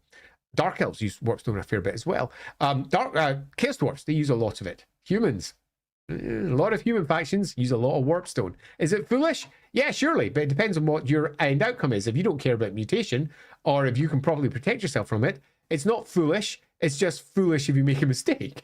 If you do it right, it's turned out, oh well. There's lots of different ways that we could define fool. But it could be done. But if it was that easy, the Skaven would be creating it all the time. And they don't. They mine it. They search it out. They find it. They steal it. They do everything else. Now, admittedly, the Skaven are a short-lived species that are all about easy, quick solutions. But their leaders are often long-lived and always looking for a new route towards power. And the ability to create and fashion warpstone would give effectively almost infinite power to whatever Skaven had managed to succeed. So that gives you a clear fact, which is, although it may be theoretically possible, it's almost certainly exceedingly difficult. Take it a little bit like fusion in the real world, nuclear fusion rather than fission. I presume I'm getting the right way around there. I often get my nuclear bits wrong, but assuming I've got that the right way around, theoretically it's possible, and they've been trying to do it for ages, and they know that it happens in the real world, in stars and similar, and they're trying to replicate it, but they don't know quite how. And is it foolish? Well, it would be if they did it wrong. Look at the potential outcomes are potentially horrendous, but they're scientists. They know what they're doing. We hope. Let's not think too much about Jurassic Park when I say that. Agar89. Hi, Agar. Where are we for timing, just as I say that? Got 25 minutes left in the stream, everyone. So if you have any questions, make sure you drop them in relatively soon, or I will have to skip past them as we dive in towards the last part of the stream. After the stream, we'll be popping over to Rookery Publications, where you can join them doing world building live, and you can help build the craziest sci-fi world you've ever seen. It's going to be super fun. Anyway, beyond that. Hey, Andy. Hi. Love your streams. Thanks. One question. How different would the Warhammer world be if the War of Vengeance never occurred? Enormously. If the schism never occurred and the friendship cooperation continued? It would be enormously different. Not just slightly different, but enormously. Because the dwarfs would be in a better place. Their holds would be stronger. The elves would colonize the old world entirely. The elves would be arguably an even stronger colonial force than they are today. They'd be much more like what the British Empire was, plus more.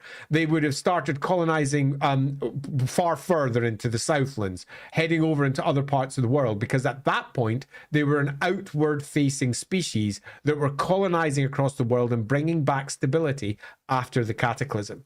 And that would have continued, and the dwarves would have been supporting that, and it's very likely you'd have found dwarves in more parts of the world as well. We'd likely have had, in the long term, more conflicts with lizardmen. We likely, very possibly, would never have had the same issues with the dark elves as well, although arguably the dark elves were already about, but they're not going. If we have no War of the Beard, then the dark elves didn't start it, so the dark elves sort of haven't happened. We need a what if that triggers this entire thing, because the what if effectively also stops the sundering of the elves. We basically have a different world. The human domination of the old world is gone. Instead, we have ourselves fringe human societies on the edge of the old world that will then grow up into their old ones, into their own various cultures. But the elves will rule the world. Humans are more likely to be elven slaves than anything else. It's a different world, and a super potentially fun one. Definitely worth a what if, I think. Charles CK. A thing I've wondered since the recent LAWhammer flashbacks. Are there still terrifying halfling warriors in the world, or are Empire ones generally more settled, not like that anymore, hot pot models, etc.? So, for those of you that didn't know, I presented in LAWhammer some of the history of the halflings according to the LAWhammer version. And the halflings, judging by the general stories for them, originally started near the lands of the ogres as a species. They were created by the old ones in the same place, and they moved across, migrated towards the World's Edge Mountains, came across the World's Edge Mountains into modern border princes, and then into the Empire.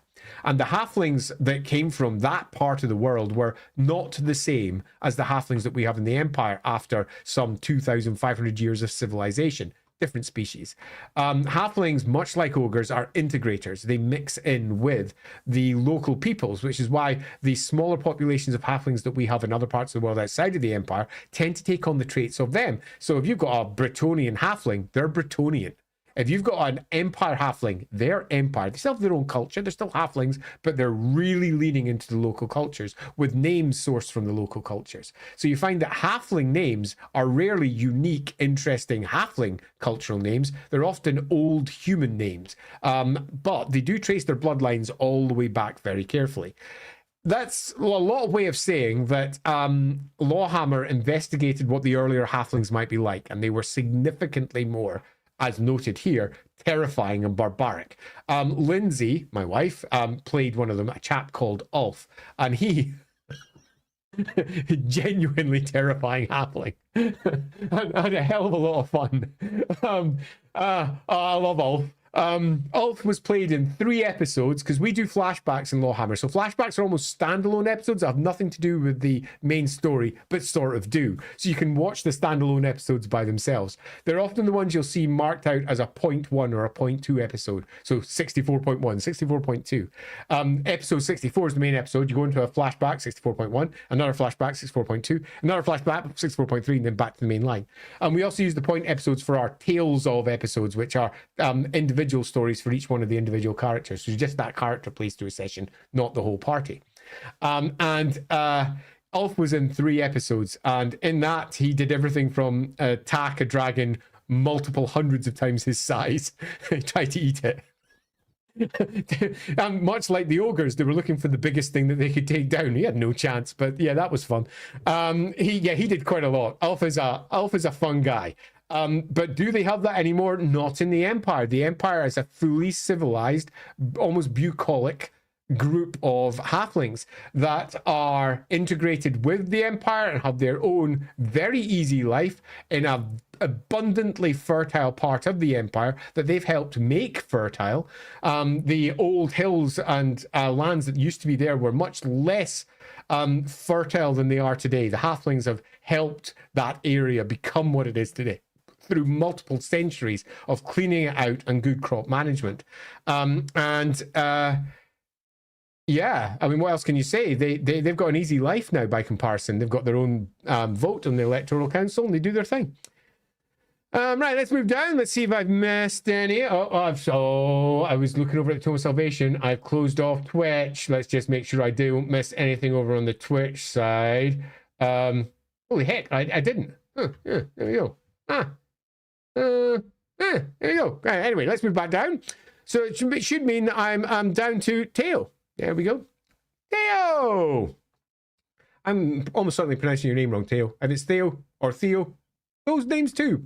Benora, during the Storm of Chaos, Games Workshop, thanks very much, by the way, had a specific idea on how things should go. What did they base their expectations upon apart from misplaced hope? Maybe the story they were trying to tell. I mean, I'm speaking to Gav just now. I'm half tempted to ask Gav what he thought. Maybe he'll say the opposite, because Gav was running the story part of it, Gav Thorpe, and he was the one that was basically tasked with keeping everything up to date and writing the conclusion stories, as I recall. So Gav would be the guy to ask. I'm actually going to ask Gav this question directly, because why not? It can't hurt. Let's find out. ATO? Dino Man! Okay, so anyone pointed out to Techlist that the people who cast Prayer's Miracles don't have the magical sight, so therefore it can't be the Winds of Magic. Wrong. Lots of wizards do things with the Winds of Magic and can't see the Winds of Magic. Loads of them. It's a core component of many witches that they don't see the Winds of Magic in the same way that the Bright College wizards do. Often they don't see any, or they have nothing more than a feeling. You've got to remember that your mistake here is sight. They don't see it. Many wizards just feel it or have an inkling. And all of these prayer-using ones have got their own version of the sight. For example, they've got holy visions, where they see holy visions of holy things as they arrive in areas. It's just a different manifestation of the sight. And that is true. That's not me saying, oh, it could be interpreted that way. That is true. The sight is nothing more than perceiving something that is beyond normal material senses. And the Winds of Magic are a part of that, but not the only part of what the sight grants access to.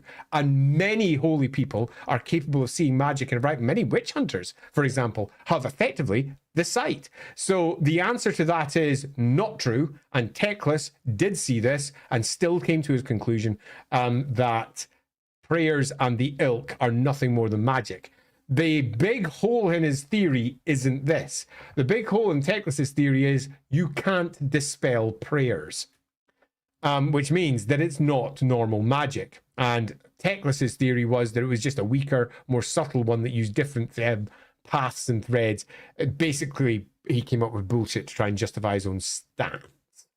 And indeed, it sort of was bullshit. I mean, it's not a very good line. Yeah, so here we go. Let's pass down. Yeah, she mistyped Barley House. I wasn't sure if it was Barley House or Barley House, so I just went with what you wrote. So, yeah, there we go. Let's just move on quickly. I'm going to bring up this comment because I think it is worthwhile. Games Workshop's weirdness around Araby, Southlands, etc. is very problematic.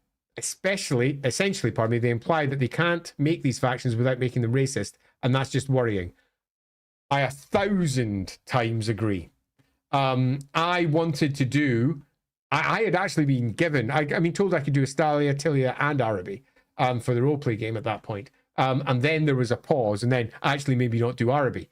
And that just made me shake my head with this thought. The idea that you can't do them without being racist is exceedingly worrying, especially because I have a general work ethic when it comes to these things, that when I'm creating something that involves other people's cultures in any way, I bring in people from those cultures so they can tell me, Andy, you've got that wrong. It's actually like this. And I go, all right, great, thanks. Do you mind writing up that bit so we get it right? Yeah, sure, that would be great. Because that just makes sense. Yeah, disappointing. Cheer 100. If you want real world terminology, the High Elves, Dark Elves, and now Cathay are the Blue Water navies, Norska, Sartosa, etc., and more Green Water navies. Actually, yeah, that's a good way of putting it. In fact, a great way of putting it. Bones! Which faction or group represents the Byzantines best? None of them! Oh, Games Workshop and their inability to port over all the cool shit, but also only do the bits that they'd learned about when they were in high school in England. Yeah, the Byzantines, by the gods, they should have done something like this down in the Border Princes. There was multiple opportunities to do so, and they were completely missed. We don't have anything that really represents them at all. The closest, and this is horrendous to say, is Araby. Oh man, just Eastern Europe in general is very poorly handled. As we move past Eastern Europe into the Middle East, which is just non-existent. There's a lot of interesting choices made there for a world that is supposedly accessible by everyone across the world because they're sort of reflected there somewhere. No, it's only some very selective sections that have been ported in, and that's okay. That's fine. But if you're looking for that, you will not find it. Okay, Cole Patterson. My problem with most people's pitches for the Southlands faction is they choose one African people when the Southlands is massive and could have the equivalent of Mali, Ethiopia, Congo, Zimbabwe, Zulu.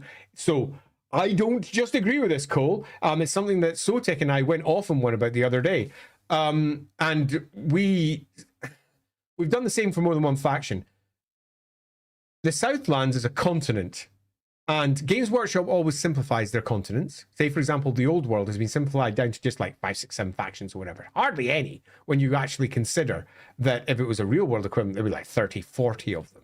And probably more because the Old World is bigger than Europe. There should be so many more cultures in place. It's one of the reasons that there was a drive from certain writers to make the Empire much more multicultural, because it's such a large area, it should be multicultural, and to give each one of the grand provinces its own cultural identity, rather than it just being the Empire.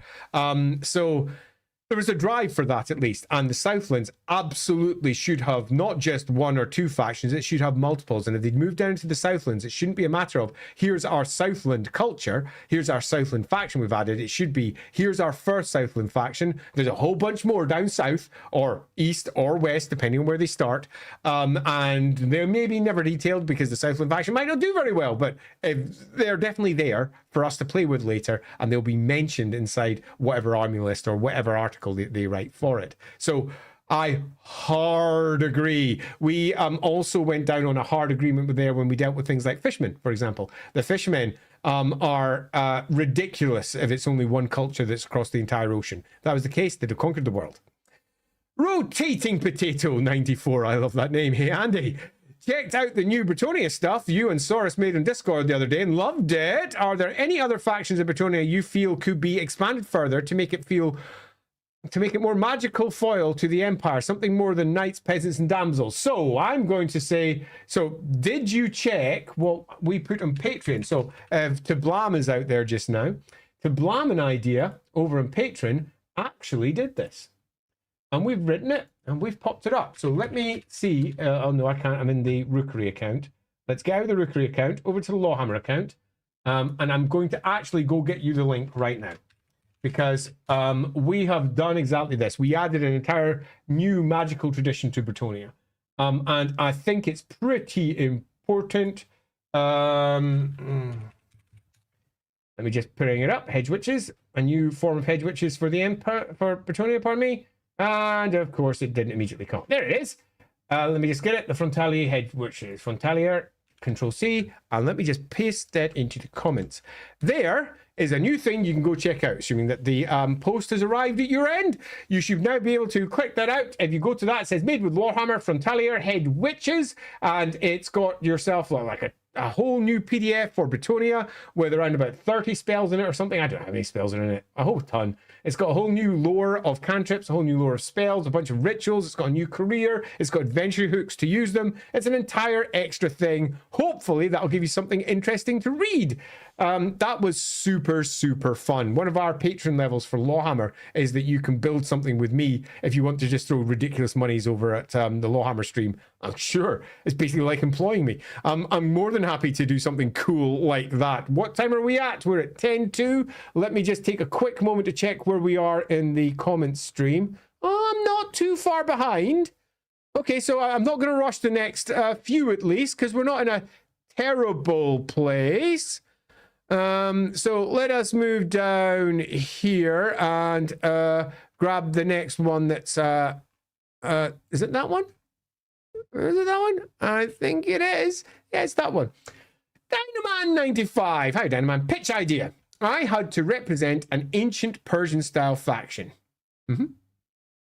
What if there used to be a human empire in the south of the Darklands, but it was gradually destroyed by the pollution of the Chaos Dwarves, Greenskins incursions, and so on? Yes. There are vast tracts of the Warhammer world that are empty. And they don't look empty because most of the maps of the Warhammer world look sort of full. And then when you zoom into that part of the Warhammer world and you realize that you're actually dealing with a territory that is multiple hundreds of miles long, and they have only put maybe 1 or 2 details in there, you suddenly realize that there's not just space for 1 or 2 cultures, there's often space for multiples.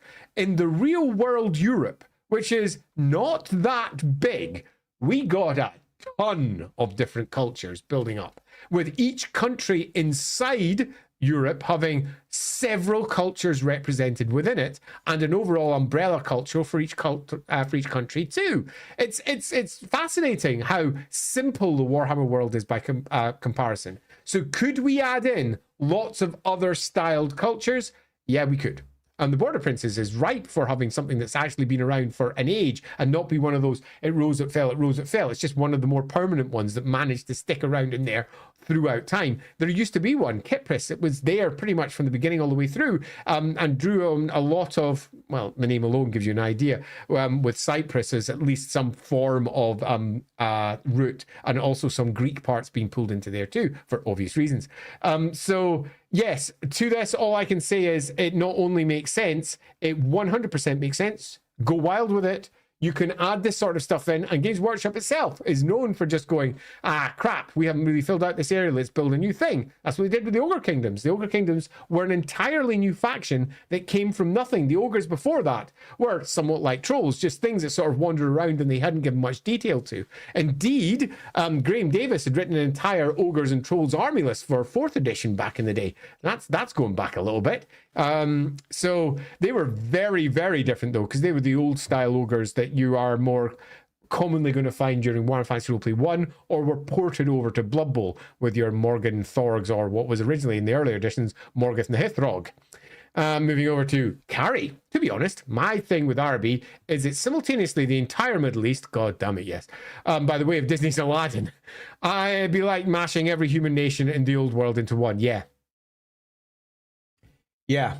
So, I had a loose goal when I asked if I could do it, which was to fragment it heavily and not make it this, and make it a much more culturally diverse and interesting place, with each one of the major cities having its own thing and a sort of umbrella situation, because they'd all been sort of bound together in a loose way.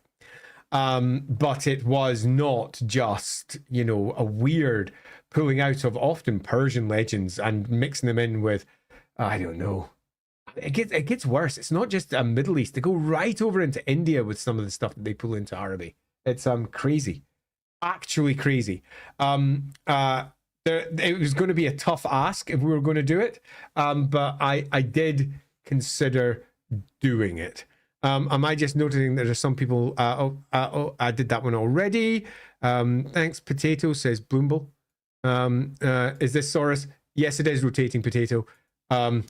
Bloomble is Saurus, and he was the man who was responsible for what I was referring earlier with the hedge witches, which I should bring up the actual comment where I popped that up, shouldn't I? So let's bring that up so it pops up on screen just in case you happen to be watching it.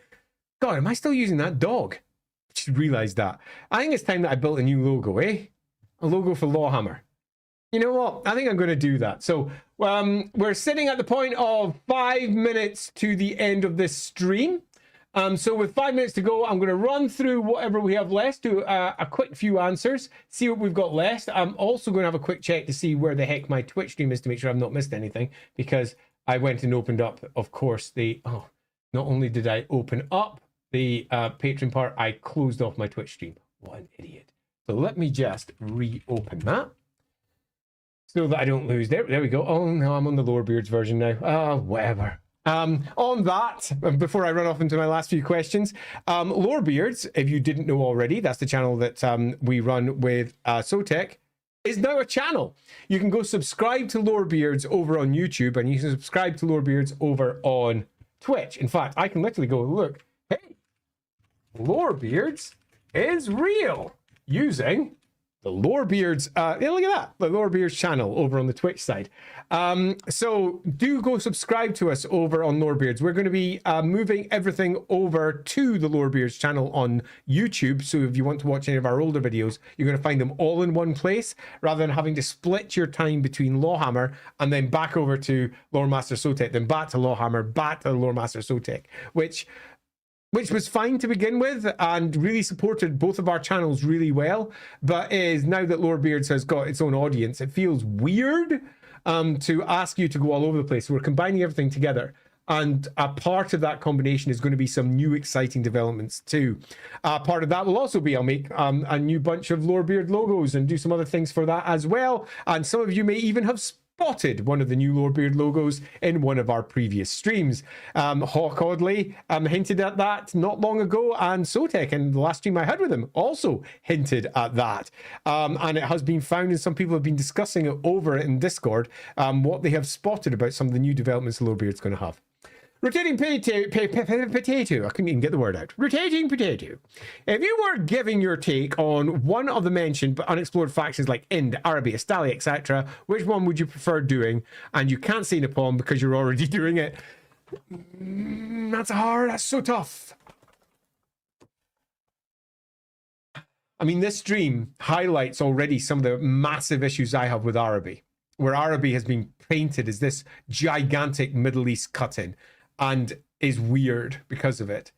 Astalia at least has its own tone already, and although different writers have gone in different directions with it, everybody who goes, what is Astalia, at least has some form of answer. So of those, Araby wins.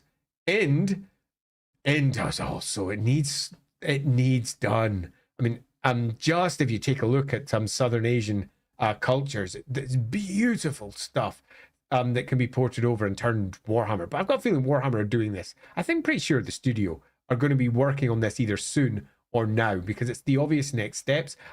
Total War has been pushing in that direction so hard. The idea that the old world doesn't follow up at some point seems unlikely. It wouldn't surprise me within 10 years we have end. Estalia, who can say? Araby, probably not. But of all the unexplored factions, I'm now going through them in my head.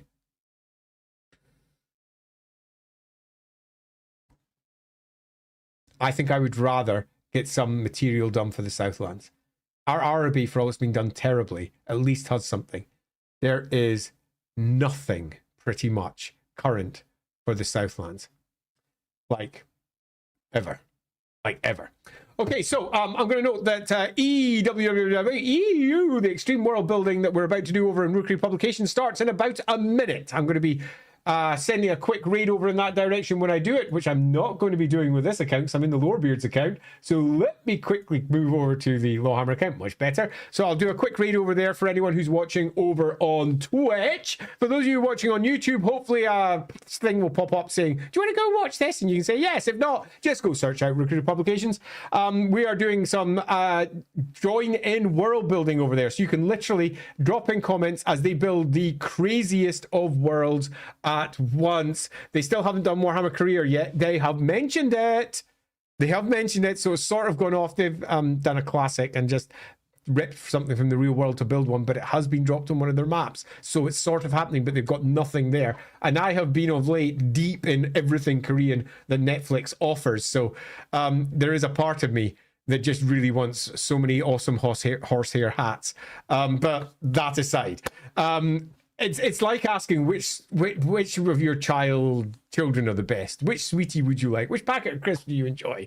I mean, I love them all. Except I can't eat sweets anymore because I'm diabetic. So with that, I'm going to say thank you to everyone that turned up. That was amazing. We've got a stream tomorrow on Lorebeards where we're diving into Norse dwarfs, assuming that Sotek is feeling good. And on the Wednesday, you'll find out. We've got some interesting things coming up. Next Saturday, we'll be doing the stream that was planned for today here. But beyond that, go check out Rookery Publications and what's happening over there. I'll see you very soon. Bye-bye.